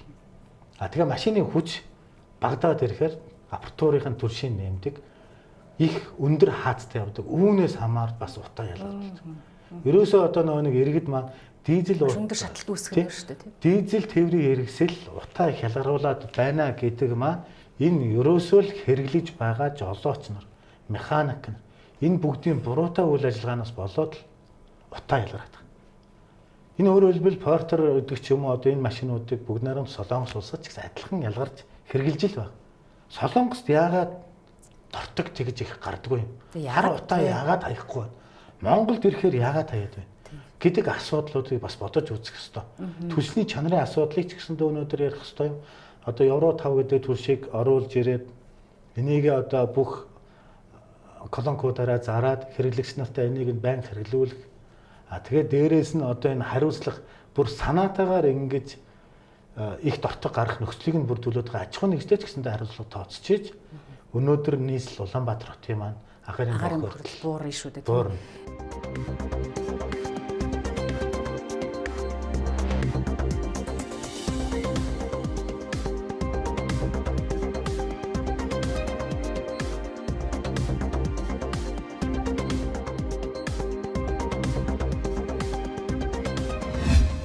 Дараагийн өдөр буюу 9-р сарын 18-ны 5 гаригийн онцлох мэдээллүүдээс та бүхэн танилцуулахад бэлэн боллоо. Турк Монголын ангаахын чиглэлээр суралцж байгаа оюутнууд хамтарсан туршлага солилцох хөтөлбөр амжилттай хэрэгжиж байна. Энэ тухай манай сурвалжлагч анх хоёрын бэлтгэсэн мэдээг одоо танилцуулъя. Турк Монголын нийт 23 оюутан туршлага солилцохоор ирсэн байгаа. Бид энэ оюутнуудаа хөтөлбөр гаргасан байгаа. Их барих эмэгтэйчүүд нярай их барих эмэгтэйчүүд няран чиглэлээр тусламж үйлчилгээнд дээр туршлага суралцах, дээрээс нь онлын мэлгээ дэвшлүүлэх ингээд ийм чиглэлтэй ажиллана. Бид нар бол 2014 оноос эхлээд Турк улсын хамтын ажиллагааны ТИК олон улсын байгууллагатай олон төслүүд бол хэрэгжүүлж байгаа. Үүнийхээ нэг үргэлжлэл болоод энэ жил энэ удаад бол оюутнуудтай туршлага суралцах, дээрээс нь мэдлэгээ дэвшлүүлэх ийм төслөө хэрэгжүүлж эхэлж байгаа. Тэгэхээр ТК төслийн өрөөнд бол одоо хүрээ амарч газартай бол олон төсөл төлбөр хэрэгжүүлсэн байгаа айбрийн онгод хөрөмж шинжилгэж гэдэг юм уу. Энэ чиглэлийн төсөл төлбөрүүдийн бас үр дүн үүрэг хөгжмөр хэр зэрэг байгаа бол 2015 онд манай Няран тасагт бол тийм Няран тасгийн бол иж бүрэн тогтчлтыг хийж өгсөн байгаа. Мөн тусламж үйлчилгээний нэм яралтай шаардлагатай Няран тоног хөрөмжүүдийг бас хандуулсан ийм сайхан байгаа. Одоо хүртэл бид нар энийг ашиглаад бид нар тусламж үйлчилгээндээ ашиглаж байгаа. Хүрээ амарч газрын хувьд үг толгорч байгаа хүндрэлтэй бэрхшээл нь юу байна? За ер нь энэ жилийн үед бас шинээр шинжилт хийж байгаа бас зүйл байгаа бол энэ жил бид нар хүрээ амарч газар маань энэ өөрийн байранд бол 60 дахь жилдээ үйл ажиллагаагаа явуулж байгаа. 60 жилийн босгон дээр бид эрүүл мэндийн яамны захиалгаар бид шинэ төрөх амарч газар хүүхдийн эмнэлгийн барилгад хангал дүүрэгт баригдаж байгаа 300 ортой эмнэлэгтэй шилжин орохоор л бэлтгэл ажил хангагдаж барилга бол 90% та ингэж явагдаж байгаа. Тэгээ бид нар бол яг өөрийн байртаа үйлчлэх хүрээний хүн ам маань сүнгээ хайрхан дүүргийн хамгийн олон хүн амтай дүүрэгт үйлчилдэг байгаа. Тэгээд бас байрны хувьд бол бид нар маш хүрэлцээ багтаамжинд бага байдаг. Гэхдээ тун удалгүй бид шинэ байранда ороод ингээд тусламж үйлчилгээ үзүүлэхдээ маш хүлээцтэй баяртай талархалтай хүлээж байгаа. Тэгэхээр ер нь их няраа эндэгдлийг бууруулах чиглэл дээр бас улсын хэмжээнд бол анхаарал хандуулж байгаа. Тэгэхээр яг танай одоо хүрээ амарч газрын хувьд чиглэл дээр бас яаж ямар анхаарлыг сандуулж тусламж үйлчилгээг илүү сайжруулж байгаа бол. За манай хүрээ амарч газрын хувьд маш онцлог нь бол Няран гэрт үеийн шаардлагатай тусламж үүнийг бол бид бол төрсөн ээж болгондоо няраа болгондоо бол үзүүлж байгаа. Мөн имж их асаргаа гэдэг дэлхийн нийтэд бол энэ бол маш өртөг багтай, хүртээмжтэй, үр дүнтэй энэ имж их асаргааг бид нар энэ төслийг хэрэгжүүлээд төрсөн ээж болгондоо мис таслаар болон төрөх цамаар төрсөн ээжүүд болгондоо энэ тусламж үйлчилгээг үзүүлснээрээ илүү тий их няраа эндэгдлийг бууруулахад сайжруулж байна. Авилгатай тэмцэх газрын албаагчид орон нутагт өнгөрч байгаа 7 хоногт ажиллаа. Орон нутгийн иргэдийн тухайд тухайн оныхоо төсвийн хэмжээг төдийлөн сайн мэдгүй гэх зэрэг олон зүйлс ажиглагдсан байна. Жишээ нь ажилласан орон нутгийнхаа иргэдийн дунд судалгаа явуулахад авилгыг ямар утсанд мэдээлэх тухайгаач мэддэггүй гэж иргэдийн 90% нь хариулсан байна. За бид нар Хинтийн Скваторд орон говьс өмөрсөн 4 аймгаар явсан. За Хинтийн аймаг дээр Цэнгэр мандал жаргалтан дээр ажиллаа. Скватор аймаг дээр Дараан сумд ажиллаа. За Дорн говь дээр Замын үед Айрын сумд дээр ажилласан. Говьс өмөр дээр Шивэ говьс өмөр дээр ажилласан. Ер нь яг авилгын эсрэг гэмт хэргийг урьдчилан сэргийлэхэд иргэд олон нийт ер нь ямар мэдээлэлтэй? Ер нь авилгаас урьдчилан сэргийлэх гол онцлог мэдээлэл. Тэгэхээр төр засагч гэсэн ард иргэдийн мэдээлэл хангах үүргээ бол хэрэгжүүлэхгүй байна. Ард иргэд мэдээлэл олж авах тэг итгэх зүтгэл бас гаргахгүй байна. Энэ гол нь юугаар харж байгаа нөхөр ерөөсөө төсвөө мэдэхгүй байна. Аймаг сумдууд манай аймаг сум энэ жил хэдэн төрлийн төсвийг огт мэдэхгүй байна. За орон нутгийг хөгжүүлэх сан, сум хөгжүүлэх сан гэж сангууд байж байгаа. Энэ сангуудынхаа хөрөнгийг огт мэдэхгүй байна. Хэн хэдэн төрлийн зээл аваад ямар үйлдвэрлэл болох ч гэсэн мэдээлэл огт байхгүй. Нэг хүрэл баг нууцын зэрэгэлтэй гэсэн үг. Хоёрдугаар бас энд өндөр зээл авсан тэр зээлийн үйл ажиллагаанд огт явагдахгүй байна. Очоод харъя гэж байсангүй. Харин бага зээлийн ажиллагаанууд бол явагдаж байна. Чадлагаараа хүмүүс хөлбөрийн байртаа болох зүтгэж байна. Тэгэхээр ер нь жидүүгээл дээрээ орилоод байгаа боловч доорооч гэсэн энэ улсын төсөв хөрөнгө бол хараа хяналтнаас гадуур урсж байна гэж миний харж байна. Тэгэхээр бид нар бол төсөв хөрөнгөөр ядуурсан хөрөхгүй гэдэгтээ биш. Нөгөө бямсрангуй хийдгээр хулгай сэтгэлгээтэй улсуудын шунлыг барч чадахгүй байна гэдэг бол туйл үнэн баг бид нар сая бас анхаарчдаар яваад харчаад ирлээ л дээ. Судалгаа явуулав. Бид судалгаа явууллаа. За судалгааны гол одоо асуудал бол энэ авилгыг мэдээлэх утсаа мэдж гин гэсэн 90 гаруй хүн огт мэдгүй гэж гарч байна. Урьдчилан сэрэл соён гэрэл сургалт явуулж гин гэсэн 80% огтын сургалт явагддаггүй гэж гарч ирж байна. За төсөв хөрөнгө бол ерөөс мэддэггүй юм байна.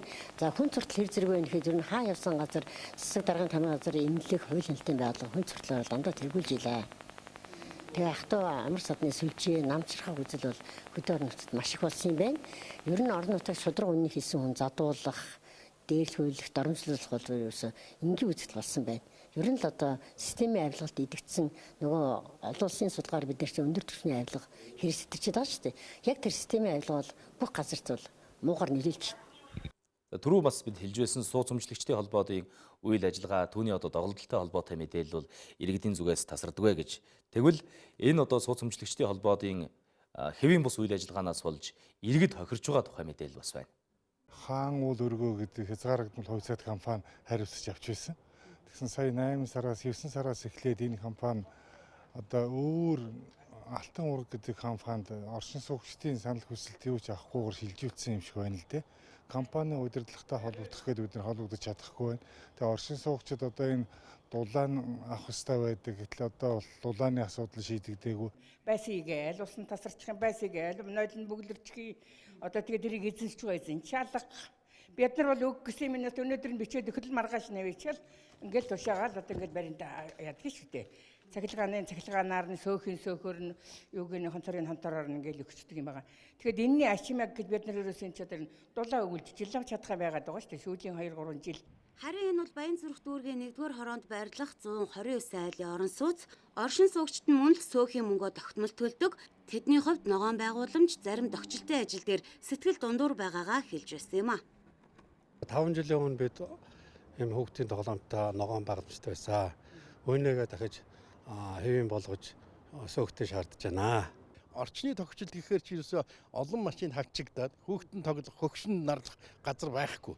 Энэ 2015 оноос хойш энэ барилга баригдаад энэ орчныг ингээл эзэлсэн. Одоо ингээд энэ дээр хүүхдүүд бүр аргаа барсан хэрэг л дээ. Энийг хэдэн цагаан юугч нь одоо бүр машина ингээд тавьчихдаг, машин тавих газар байхгүй. Тэгээ ингээд хийчихсэн байж байдаг. Одоо энэ дуустдаг. Одоо энэ орчны та нар харж энд одоо бөмбөгдүүлсэн балгас шиг юм байж та одоо.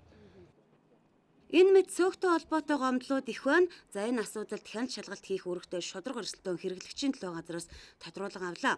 Тус байгууллагад өнгөрсөн сард сөөхтэй холбоотой 20 гаруй гомдол иржээ. Манай дээр бол одоо юу гэдгийг хариуцлага тооцно гэдэг юм бол тухайн сөөх төр манайх бас 2017 онд юу ажилласан л да. Нэгдсэн журмаар бас нийслэлийн хэмжээнд бүх сөөхөд үйл ажиллагаанд хяналт шалгалт явуулж байсан. Тухайн үед бол бид нар тухайн сөөхүүдээр албан шаардлага тавиад тэгээ юу гэдгийг албан шаардлага хугацаатай тавиад тэгээ одоо юу гэдэг те холбогдох одоо юу гэдгийг сайжруулах шаардлагатай зүйлүүд ингээд сайжруулад ингээд ажиллаж ирсэн. Гэтэ энэ дэр хамгийн гол зүйл бол одоо хууль хэрэгцээ орчны асуудал те сөөхийн тухай одоо хуулийг одоо хэрэгжүүлэх сөөхтэй холбоотой үнэхээр одоо ямар нэг алдаа дутагдал гараад байгаа бол хариуцлагагүй юм асуудал гараад байгаа бол энийг нь одоо яаж одоо хариуцлага хүлээх юм бэ гэдэг энэ хууль хэрэгцээ орчин бол одоо манайд төдийлөн одоо юу байгаагүй боловсронгуй болоогүй тий бүрдэж өгөөгүйтэй холбоотой бол энэ асуудал үнэхээр ингээд нөхцөлөд хүнд байгаа юм аа. Нэг сууц өмчлөгчдийн холбоо айл өрхүүдээс хамгийн багадаа сар бүр 6500-аас 12000 төгрөг авдаг. Энэ мөнгө хэрхэн яаж зарцуулагдаж байгааг сөөхн айл өрхүүдэд таниулах ёстойч амьдрал дээр хэрэгжихгүй байна. Мөн сөөхтэй холбоотой гомдол шийдэгдэх нь удаан байгаа нь хууль эрхцээ орчны нарийн зохицуулалт хэрэгтэй байгааг харуулж байна.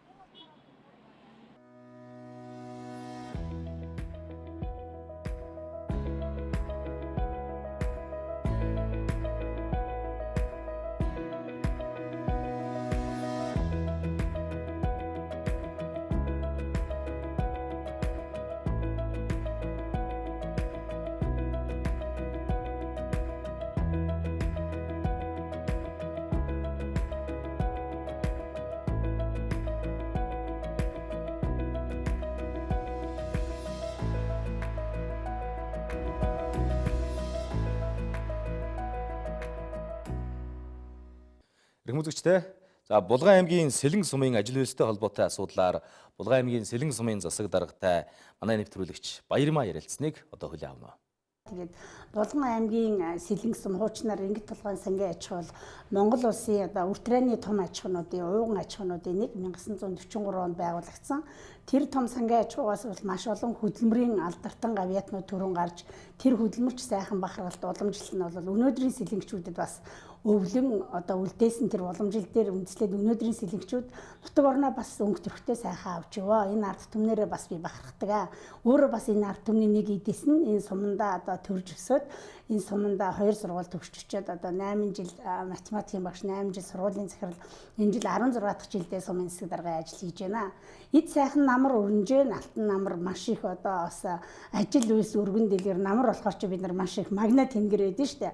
Тарж ургуулсан бүхнээ авдаг, хурааж авдаг, үр шимийн хүртдэг, их баян болдог. Тэгээд хамгийн чухал нь одоо хөрсийг дийж сүйтгэж, ухаж, дөнгөж, шавагддаг биш, уургаж төлждөг маш их сайхан баялагтай ийм газар нутаг.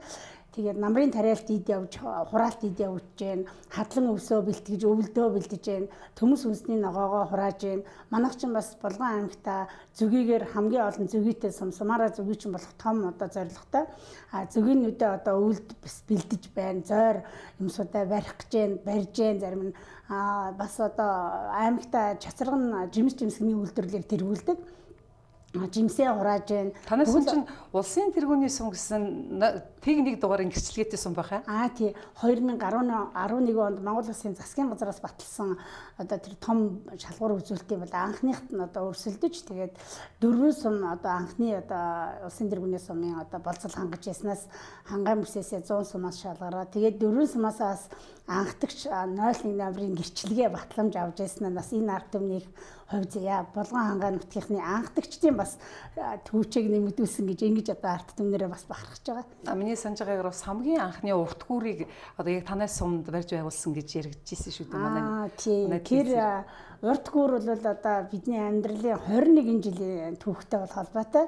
Сургуулийн захирал байхаас ахуулаад хүүхдүүдээ сэлэн мөрнөр айх аюулгүй зорчуулах юмсан гээд тэгээд одоо хөөцөлдсөн мөрөөдсөн. Тэгээд сумын засаг дарга болоод одоо 10 жил хөөцөлдөд 3 жил бариулаад 2017 онд 437.2 метр буюу 2 хэсэг үрийг яг сумын төвийн ардуур одоо сэлэн мөрөн дээр өндөр даацын одоо гүүрэл барьж ашиглалтанд оруулсан нь айл өрхийн ард иргэдийн аюулгүй амьдарч зорчих энэ том одоо нөхцөлийг бол хангаж төрийн чиг үүргээ бол амжилттай гүйцэтгсэн гэж үздэг. Нөгөө талаасаа сэлэн мөрнийхөө хоёр талд одоо гарч зусаж намарчж өвлжж хавждаг малчд болон тариаланчд тэр хөдөө аж ахуйн үйлдвэрлэл эрхлэгчдийн болон төрийн үйлчлэгээ одоо саадгүй авах энэ том боломжийг бол одоо өртгийг багасгаж тэгээд зардал цагийг хэмнэсэн ийм одоо том ач холбогдолтой гүүр болсон. За 3 дугаарт бол бас Булган хангаан нутгийнхаа зүүн хойд одоо сумдын одоо зорчих хэсэг буюу тэнд одоо Орхон аймгийн том зах зээлд нэвтрэх хамгийн дөт замыг бий болгосон.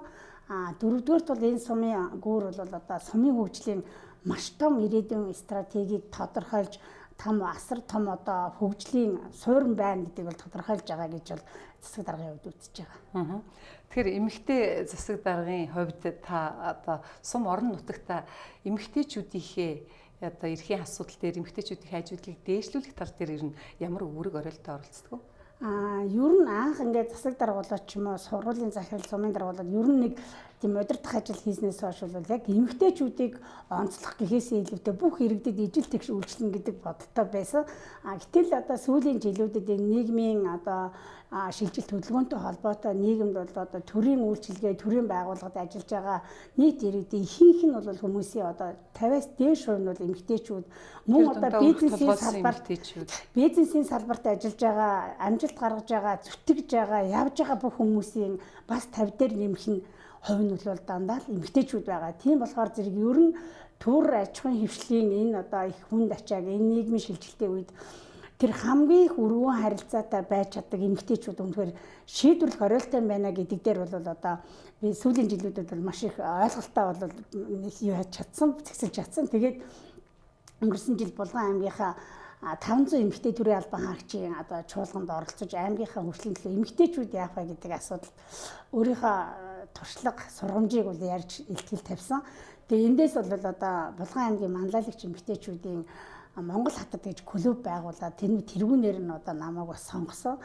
Тэрийг 1 жилийн дотор бид нар одоо төрийн бас байгууллага болгоод Монгол хатад гэрэлтүүлэх гэдэг тэр байгууллагынхаа тэргүүн болж сая өчигдөр одоо төрийн ордонд болсон илүү сайхныг ирээдүйн нийгмийг бол эмэгтэйчүүд одоо шийдвэрлэх оройтой байна гэдэг хамгийн гол чухал санааг Монгол Улсын засгийн газраас дэмжиж эмэгтэйчүүдийн байгууллагыг бол дэмжиж ярьсан. Энэ дээр бол одоо төр засгаас маш чухал одоо томгоо хүч гаргалаа. Ямар асуудлыг ямар асуудлыг одоо хилэлцлээ. Нэгдүгээрт нь бол эмэгтэйчүүдийн одоо эдийн засгийн эрх мэдлийг нэмэгдүүлэх ямар боломж байна вэ? Тэр бизнесийн үйл ажиллагааг эдийн засгаар нь дэмжих ямар боломж байгааг бол маш сайхан олон улсын бас туршлага тэгээ манай Монгол одоо сайхан бизнесийн үйл ажиллагаа эрхэлж байгаа эмэгтэйчүүдийн туршлага энэс бол нэлээд тоо судалгаан дээр үндэслэж цааш та авах хэмжээний асуудлыг ярилцлаа. Хоёрдугаарт нь бол охид эмэгтэйчүүдийн одоо хамгааллын асуудлыг хамтдаа шийдье гэдэг энэ бол одоо нийгэмд маш том асуудал болж асуултын тэмдэгтэйгээ бол үлдэж байна. За гуравдугаарх нь бол одоо шийдвэр гаргах түвшин дээр эмэгтэйчүүдийн өрөг оройлыг өндөрсгөө гэсэн. Энэ асуудлыг бол хамгийн чухал нь одоо Монгол Улсын засгийн газар олж харж тэгээ энэ эмэгтэйчүүдийн байгууллагыг бүх талаас нь дэмжиж энэ төр оролцож ингэж энэ чуулганыг хийсэн нь бол маш их ач холбогдолтой гэж харлаа. Нөгөө талаас Азийн эмэгтэйчүүдийн одоо чиглэлээр ажилладаг маш олон хүмүүс ирж бас энэ дэлтгэл тавьж хилцүүлэгт оролцож туршлагаа хуваалцсан. Ийм сайхан арга хэмжээ болсон. Тэгэхээр энэ одоо улсын хэмжээний том чуулганд олон улсын байгууллагуудын төлөөлөл оролцсон чуулганд оролцсон засаг дарга бүсгүй одоо орон нутагтаа очиод одоо энэ талаар бас ажил үйлсээ үргэлжлүүлэн дээ. Өргөлүүлэхээс гадна төлөвлөсөн явсан ажил байсан.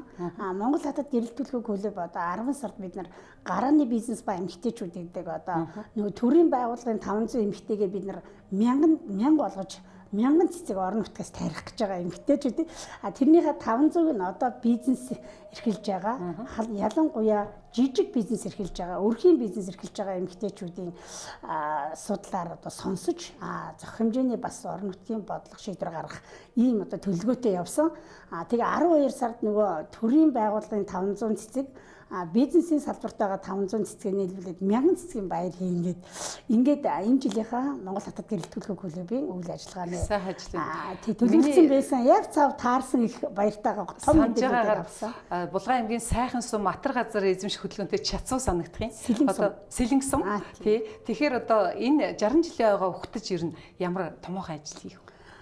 Сэлэнгчүүд энэ 19 оны 8 сарын 29-ний өдөр сангийн аж ахуй гэдэг том одоо аж ахуй статусаа төр захиргааны одоо статусыг нэмээд ингээд холимог сум сангийн аж ахуй гэсэн ийм статустай явж ирсэн. Тэгээд сэлэнгчүүд энэ онд одоо нэгэн жарны түүхээ бичиж байна. Бид нар 7 сарын 25, 26, 27-ны өдрүүдэд нэг жарны бахархал гэдэг наадам хийсэн. Энийг бол Монгол Улсын төрийн сойрхолд Наранбаатар найруулагчийн баг бол найруулж сэлэнгчүүдийн 60 жилийн түүхэнд одоо бий болсон амжилт ололт алдаа оноо бүхнийг урлагийн одоо хэлэнд бол урлагийн одоо үйлдэлээр бол илэрхийлж гаргаж түүхэндээ бичсэн.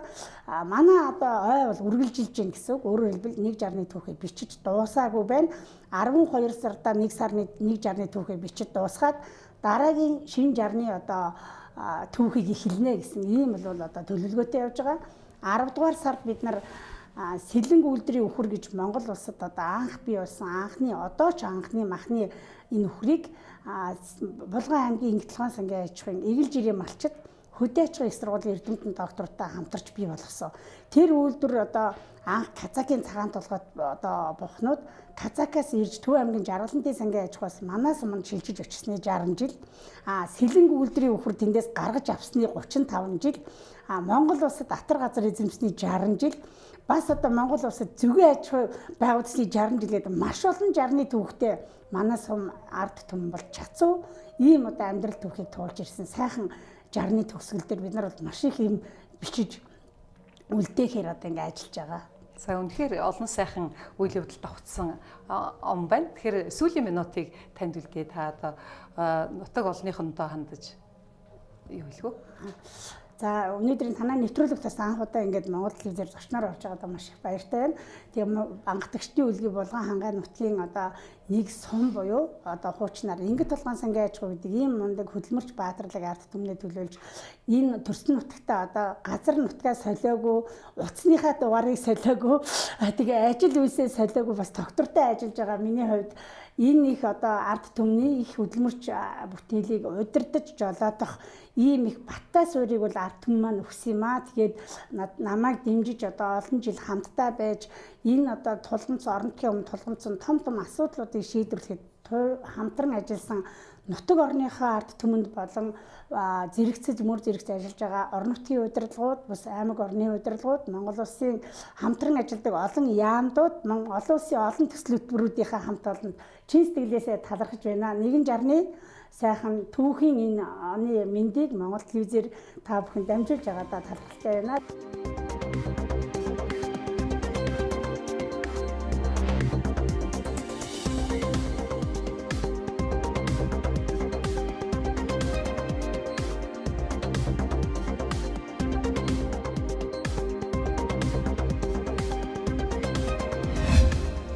Хүмүүстээ одоо үргэлжлүүлэн та бүхэнд пүрэв гарагийн өдрийн мэдээллийн хөтөлбөрөөс онцлох мэдээллүүдийг хүргэж байна. За өрхийн эмнэлэг бол одоо иргэдэд хамгийн анхан шатны эрүүл мэндийн тусламж үйлчилгээ үзүүлдэг ийм байгууллага. Тэгвэл зарим өрхийн эмнэлэгт намуун сангаас 20 автомашин бэлгэлсэн энэ тухай мэдээллийг одоо хүргэе. Манай эрүүл мэндийн салбарт өрхийн эмнэлэг гэдэг нэгж үйл ажиллагаа явуулж эхлээд 20 жил болжээ. Өвдсөн хүн хамгийн түрүүнд зорж очдог газар бол өрхийн эмнэлэг. Ялангуяа ахмад настан, няраа хүүхэд, хүнд өвчтэй асаргаа сувилгааны иргэдийн хувьд өрхийн эмнэлэг, өрхийн эмч нар хамгийн ойр хүмүүс нь байдаг. Эрүүл мэндийн салбарын ачааны хүндийг үүрч хоёргүй сэтгэлээр зүтгэж байгаа Монгол улсын нийт өрхийн эмнэлгийн баг хамт олонд ерөнхийлөгчийн ивэлд үйл ажиллагаагаа явуулдаг намуун хүүхдийн сангаас 14 аймаг 6 дүүрэг өрхийн эрүүл мэндийн төв нийт 20 машин хандуулж буйг маань хүлээн авна. Байнгын эмчилгээ асаргаа шаардлагатай хүмүүс өрхийн эмнэлгүүдээр үйлчлүүлдэг. Тийм болохоор мэдээж яг төрний машинаас гадна эдгээр яг хэрэглээний машинууд нэн шаардлагатай байдаг учраас манай сангийн зүгээс эдгээр машинаар тусламж үйлчилгээ үзүүлж байгаа юм аа. Аслагдсан бас унаа тэрэггүй өрхийн эмнэлгүүдийн жишээг Баян Улгийн аймагаас харж болно. Баян Улгийн аймаг 4 өрхийн эмнэлэгтэй. Нэг эмнэлэг нь 10,000 гаруй хүнд үйлчилдэг. Тэд аслагдсан баг хорооны иргэддээ хүрч анхан шатны үйлчилгээ үзүүлэхийн тулд алхах шаардлага гардаг юм. Харин одоо тэд инхүү хурдан шуурхай ажиллах боломжтой боллоо.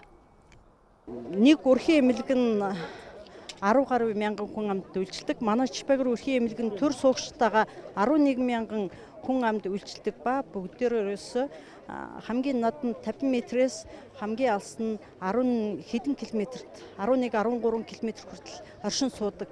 Тэр бүгдэд манай өрхийн эмчнэр явган алхаж байсан бол өнөөдөр унаатай болж байгаад маш их баярлж байна. Монгол улсын ерөнхийлөгчийн ивэлдор үйл ажиллагаа явуулдаг намуун хүүхдийн сан 2011 онд байгуулагдсан.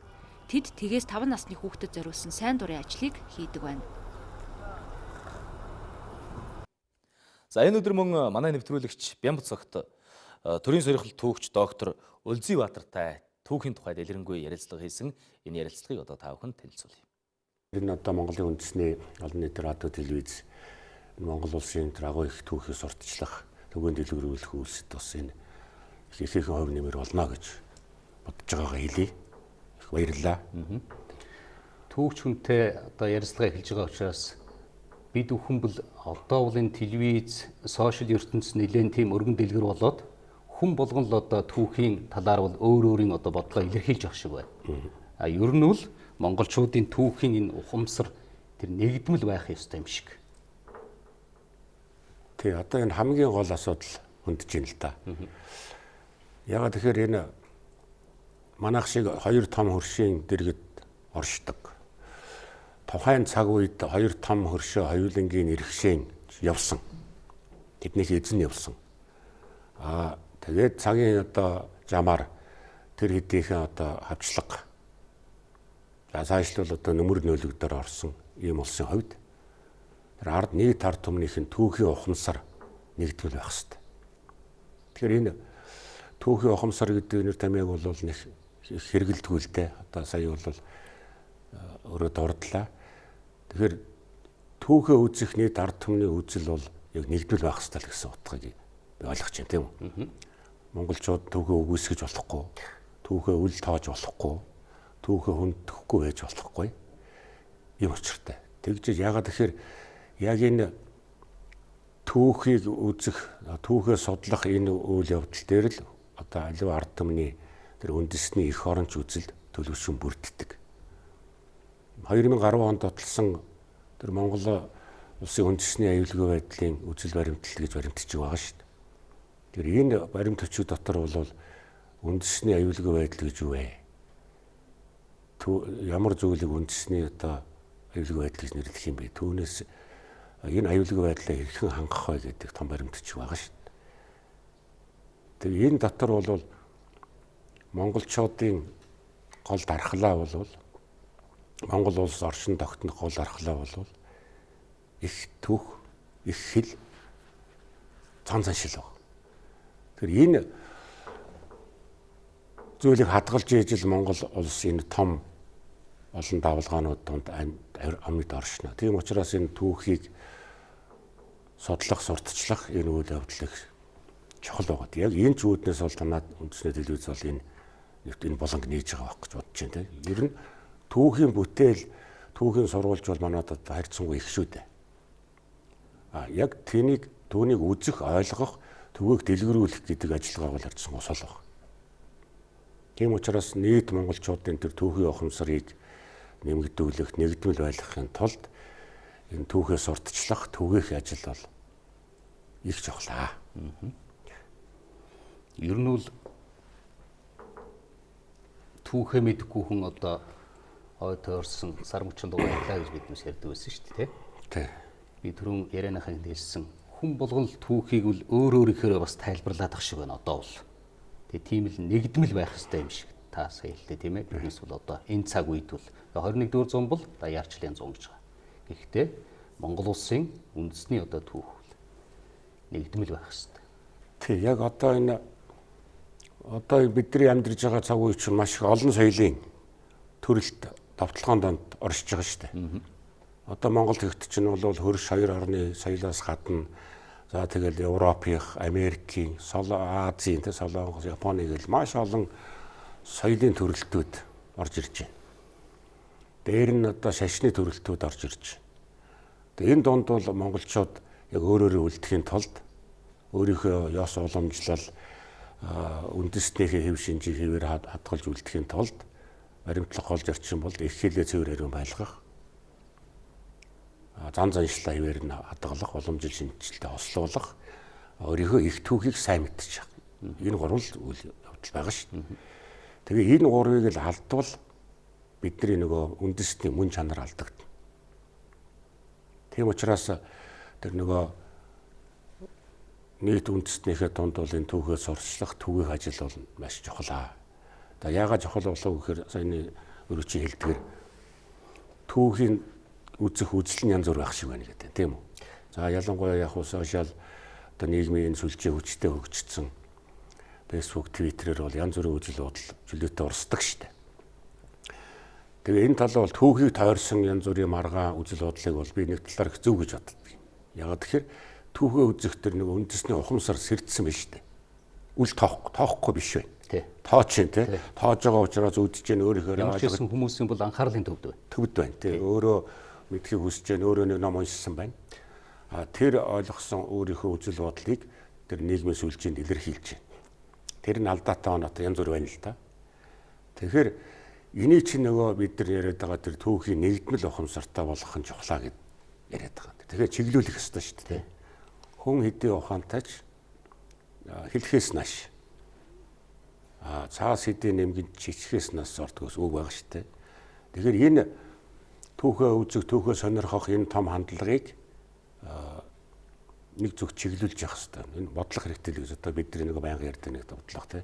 Энд чинь төрийн бүх өндөр дээд чатнаас ахуулаад эргэн хүртлээ бодлого байх хэрэгтэй. Тэр түүхийн боловсролыг яаж олгох вэ? Тэсрэлийн насанд нь ямар мэдээллийг өгөх үү? Сургуулийн бага дунд насанд нь ямар мэдээллийг өгөх үү? За тэгээд их дээд сургуулийнхаа шатнд ямар мэдээлэл өгөх вэ гэдгээ төр өөрөө бүр оновчтой нэгдмэл байх хэрэгтэй. Харин тустай биш. Тий. Тий. Тэгээд насан туршсан хойно нь бол энэ хүний тэр нөгөө түүхийг үзэх үзэл төлөвшөд эхэлнэ шүү дээ. Сайн муугаа ялгаддаг болчихно. Одоо бидний нэг жишээ бол яг өөрөө өөрсдөө их өвөөсгдөг. Тэн дээр нөгөө гадны янз бүрийн нөгөө эрх ашигуд орж одоо бид ясаа ин гэж ярьдаг да. Тэгээд дунд нь чулуу шиддэг. Албаар. Тийм одоо би ингээд царшаашаалын янз бүрийн бүлгмүүд зүйлүүд хардаг л да. Баруун зүүнээрийг талцж хэрэлддэг, халах хоёр дээр аваадц тий. Тэгэл ингээд бие бинэ. Тэнд донд чинь янз бүрийн бодлоготой хүмүүс улам тэр гал дээр тос нэмж нэгдүүлэхгүй үүднэ. Ерөөсөө л Монголын уламжлалт өмнөх түүхийн бүх цаг үйл тийм байлаа шүү дээ. Монголыг дотроос нь хагаралдуулж ич Монголыг монголоор нь үгүй хэлэгдэг. Энэ бол Монголын бүх түүхийн зарчим хөнөөгөөс эхлэл байсан.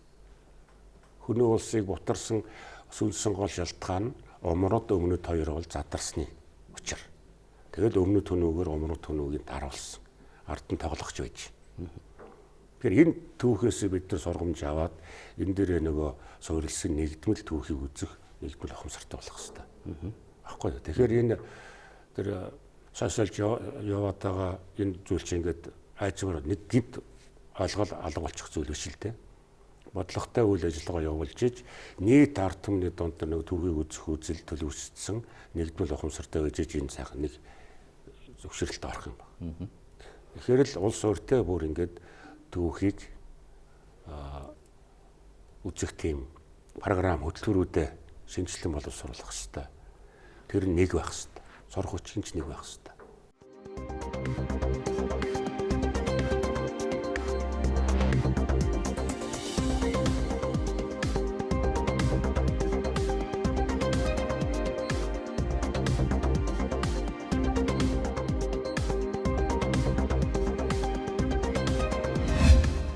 Бид та бүхэнд 9-р сарын 20 буюу Баасан гарагт хүргэсэн өдрийн мэдээллүүдээс онцлох мэдээллийг танилцуулж байна. За бид бол гамшигаас хамгаалах хижүүрэн сургуулийн тухай тодорхой хэмжээний ойлголттой болсон. Гамшиг ослын үед өөрийн болоод өрөөдлийн амь нас эд хөрөнгийг хэрхэн хамгаалах вэ гэдэг маш чухал асуудал. Тэгвэл Говьсүмбэр аймгийн тухайд гамшигаас хамгаалах хижүүрэн сургуулийг хийхээр болсон. Бид Монгол улсын шатны сайд хамтран ажиллах үр дүнгийн гэрээнд тусгацны дагуу жил болгон одоо аймагуудад гамшигаас хамгаалах хижүүрэн сургууль зохион байгуулдаг. Энэ удаагийн сургууль маань одоо 8 жилийн дараа манай Говьсүмбэр аймаг зохион байгуулагдаж байна. За хижүүрэн сургуулийн хүрээнд одоо аймгийн засаг даргын захимжаар 12 албадууд 18 мэргэжлийн анги бүхий 600 албаагч оролцсон ийм гамшигаас хамгаалах хижүүрэн сургуулийг зохион байгуулна. За энэ сургуульд бол иргэдийн оролцоо одоо байгууллага албадын харилцаа ажиллагааг зохион байгуулж гамшиг тохиолдсон үед аюулгүй байдлыг хангах ажиллах талаар мэдлэг ойлголт өгөх тийм сургалт хийх юм аа. Сургууль дээр ямар сургалтууд хийгдэх вэ? За сургуульд маань одоо 4 үе шаттай зохион байгуулагдана. 2019 оны 10 дугаар сарын 16-наас 18-ны өдрүүдэд зохион байгуулагдана. За ер нь бол сургуулийн хувьд дадлаг сургуулийг онлайн бэлтгэл, за бодит байдлаар төрслөн үзүүлэхт ийм дадлаг сургуулиудыг хийж байна. За иргэдтэйг бол одоо аюулгүй байдлыг хангах үднээс аюулгүй талбайх нүүн шилжүүлэх дадлаг сургуулийг одоо Сүмбү сумын нутаг дэвсгэрт одоо зохион байгуулагдана. За нүүлгэн шилжүүлэх дадлаг сургуулийг Тус аймгийн Шивээгов сумын нутаг дэвсгэрт одоо зохион байгуулагдана. За газар хөдлөлтийн гамшиг одоо бас нэлээдгээр нүүрлж байгаа. Түүнтэй холбогдвол одоо газар хөдлөлт болсон үед, нуран гүйсэн үед одоо иргэдийнхээ аюулгүй байдлыг яаж авраг хамгаалах туслах тийм үйл ажиллагаанд нь зориулсан нурангийн дадлаг сургуулиуд нь.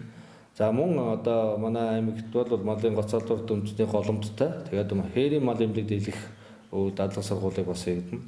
За ямарваа гамшиг ослын үед одоо их эрүүл мэндийн байгууллага үүрэгтэй оролцох хэрэгтэй. Тэгээд энд одоо хээрийн эмнэлэг дийлэх үйл ажиллагааг зохион байгуулна гэсэн юм 5-6 юм дадлаг сургуулийг зохиолсон. За байгууллагынхаа удирдлага энэ орон нутгад үйл ажиллагаа явуулдаг төрийн болон төрийн бус байгууллага, нутгийн захиргааны байгууллага, аймгийн онцгой ус оролцсон. Одоо 80 албаагчтай бид нар танхимын сургууль буюу команд штабын сургуулийг одоо бас зохион байгуулнаа. Иргэд маань одоо 17-ны өдөр одоо зарлан мэдээллийн дуу тохио 5 цэгт дугарна.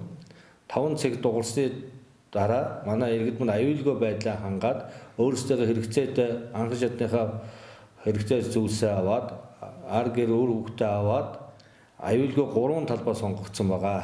За Сүмбэр сумын нутаг дэвсгэр Төмөр зүүн Багзаалын арталт одоо 1-р цэг, 2-р цэг нь одоо бид нэр урт гудамжны их гэдэг тэнд одоо 1 цэг байгаа. 3 дахь цэг нь одоо найрамд хотхоноос зүүн хойшоогоо Сүмбэр гарден гэдэг энэ 3 цэг дээр одоо бид нар тогтцсон байгаа. Тэндээ талбай байраа тохиромжилсан. Гамшигаас хамгаалах ижүүн сургууль болохоор 4 жилийн хугацаатай нэг зохион болов. За 4 жилийн дараа гамшигаас хамгаалах команд штабын сургууль хийн.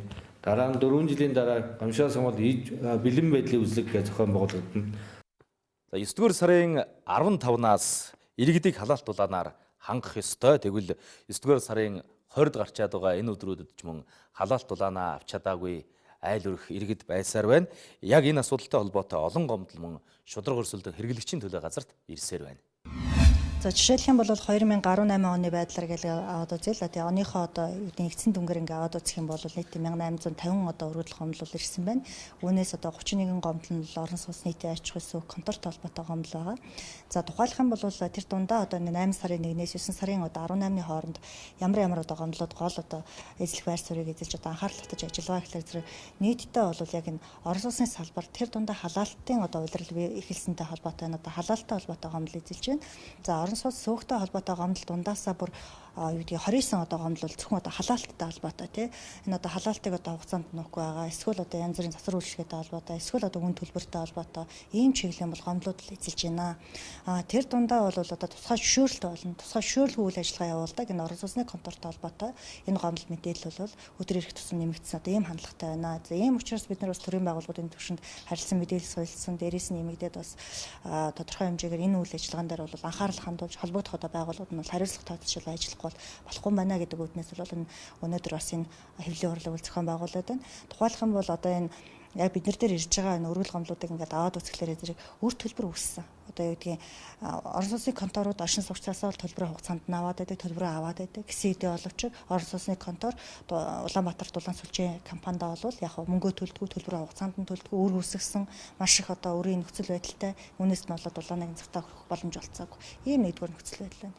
Дээрээс нь нэмэгдээд тухайн одоо компаниуд бол өөрсдийнхөө одоо юу гэдгийг эрх хэмжээнийхээ хүрээнд хязгаарладаг.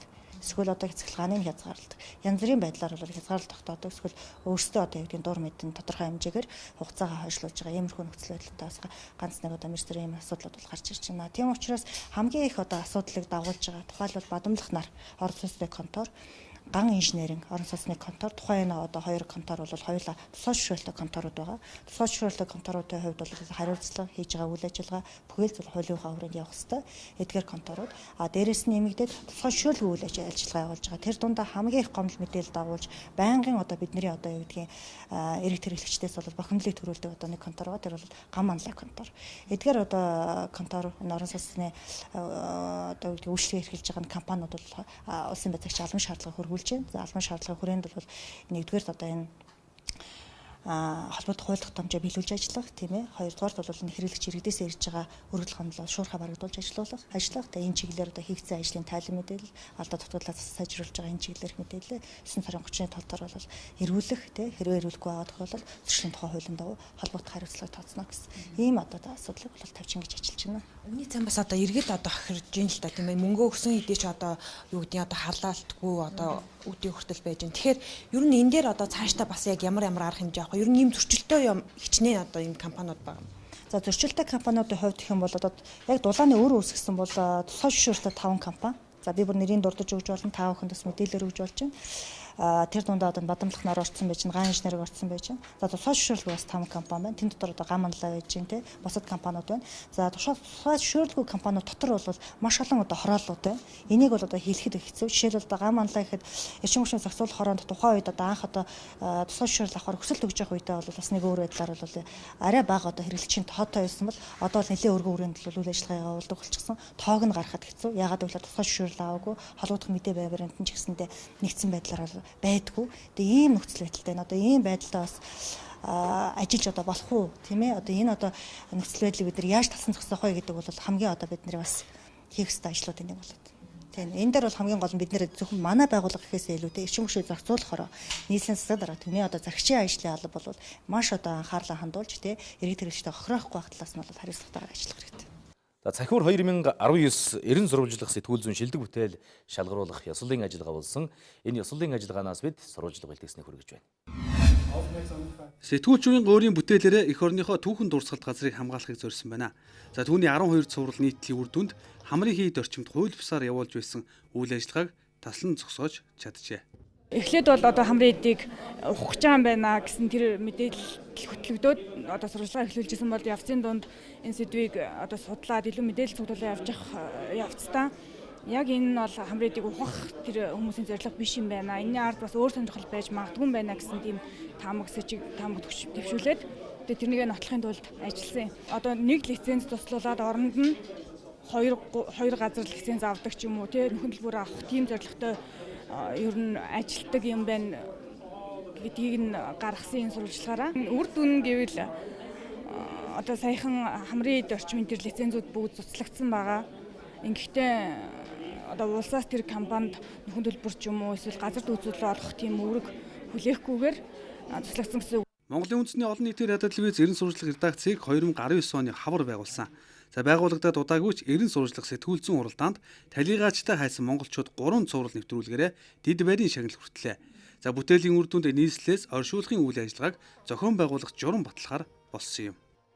За олон нийтийн радио телевиз өөрөө ямар сэдвүүд рүү орж ийн гэхээр бид нар нийгэм тулгараад байгаа олон сэдвүүд рүү орж ийн л доо. Тэгэхдээ тухайн одоо сэдвүүдээр маргаан дагуулад байгаа. Маргаан гэдэг бол цаана одоо маш том лицензийн асуудал, маш том одоо хөрөнгө оруулагчдын асуудал, бүр цаашлах юм бол тухайн сэдв өөрөө улс орны эдийн засгт нөлөөлөхөд том асуудал руу орж ийн. Орохдоо бид нар бас тодорхой цензур тавьж байгаа. Ямар цензур тавьж ийн гэхээр мэдээл бүх талаас их сурвалж авсан байх хэрэгтэй. Сэтгүүлчид нэгдэжээж энэ өөрийнхөө сэтгүүл зүйн одоо үндсэн зарчмыг одоо баримталж ээж, ёс зүйгээ баримталж ээж, энэ эрен сурвалжлах сэтгүүл зүй бол хөгжин ямар ч тохиолдолд сэтгүүлчид энэ айрамд ажиллаж амьдарч тийм ээ энэ одоо сэтгүүл зүйн одоо тоогонд чанагдж байгаагийн хувьд бид нар сэтгүүлчд маань буруу ажиллаж байгаа бол энэ ёс зүйн үгдийг хэлж сурах хэрэгтэй. Үнэхээр энэ эрен сурвалжлах сэтгүүл зүйн араас өөрсдийнхөө амь насыг алдгаас наах нь явж байгаа тохиолдолд бид сэтгүүлчтэй хамгаалдаг л байх хэрэгтэй. Тэгэхээр энэ нэвтрүүлэг маань бол талигаачтай байсан монголчууд гэж цуврал нэвтрүүлэг байгаа. Тэгэхээр монголчууд бол талигаачтай маш тийм хүндэтгэлтэй ханддаг хүмүүс. Уг нь бол гэтэл өнөөдөр бид нэр нийслэлээ тойроод дүүрэн оршуулгын газартаа болчихсон. Нөгөө зүг чигийн тодорхойгүй дунд нь айлуудаараа буутсан ч байх жишээ нэ тий. Дээрээс нь энэ нөгөө талаас бас бизнесийн үйл ажиллагаач болцсон юм уу те зөвшөөрлгүй оршуулгын үйл ажиллагаа явуулдаг компаниуд байдаг. Тэгээ эдгээр нь одоо хүмүүс одоо үйлчлэгчд болохын тулд хоорондоо өрсөлддөг, үн ханшаараа хоорондоо өрсөлдөгч байдаг юм. Хүн чанар талаас нь те одоо ёс зүй талаас нь харах юм бол маш тийм одоо эвгүй юм нөхцөл байдалд ажиллаж байна л та. Тэгэхээр энэний одоо гол алдаа дутагдал нь хаана байгаа юм? Энийг бид нэр яаж засаж сайжруулах ёстой юм бэ гэдэг тал дээр нь бас үр дүн гаргасан шийдэл төрөх байдлаар цуврал юм 3 нэвтрүүлэг гаргасан байгаа. Тэгэхээр энэний үр дүнд бол ямар ч байсан нийслэлээс оршуулгын үйл ажиллагааг зохион байгуулах журам баталгаар болсон байгаа. За дээрээс нь бас нэр бүхий улсын хурлын гишүүд маань бидэнтэй хамтарч бас хууль санаачлалаа гэсэн ийм санаачлалууд хүртэл гараад бидний одоо хийсэн нэвтрүүлэг үр дүнд хүрж байгаа гэдгийг бас хэлэхэд таатай байна. Цахиур 2019 суралдаанд 30 гаруй бүтээл өрсөлдлөө. За бүтээлийн чанар сайжирч сэдвийн хүрээ өргөжжээ. За энэ нь манай оронд эрен сурвалжлах сэтгүүл зүй хөгжиж буй томоохон илэрлэм гэж зохион байгуулагч дүгнэж байна. Сэдвийн хувьд бол энэ жил өргөн болсон байна. Энэ жил бас нийгмийн эмзэг асуудлуудаар сэтгүүлчд маань эрен сурвалж бүтээл хийх одоо тийм оролдлууд маш хийсэн байна. Нийгэм бол эрен сурвалж сэтгүүл зүй гэж юу вэ гэдэг дээр бас тодорхой хэмжээний ойлголттой болсон байна. Энэ үеэр мөн үнэн мөхөсдөхөд эрен үеийн эрен сурвалжлах сэтгүүл зүй сэдвт хилцүүлэг боллоо. За хилцүүлгээр интернет захин орчин хөгжиж байгаа өнөө үед сэтгүүлчид олон нийтэд үнэн зөв баримттай мэдээллийг хүргэхийн тулд хэрхэн ажиллах, ямар зарчим ёс суртахууныг баримтлах талаар ярилцаж санал бодлоо хуваалцсан юм. Эрхэм үзэгчдээ Монголын мэдээ телевиз өдөр бүр 11-ээс 14 цагийн хооронд өөрөөр хэлбэл 3 цагийн туршид манай улсын хорон дулан олон улсын ертөнцид өрнөж байгаа онцлох мэдээлэлээс та бүхэнд шууд дамжуулан хүргэдэг. Тэгвэл өдрийн мэдээллийн хөтөлбөрүүдээс онцлох мэдээллийг та бүхэнд тоймлон танилцууллаа.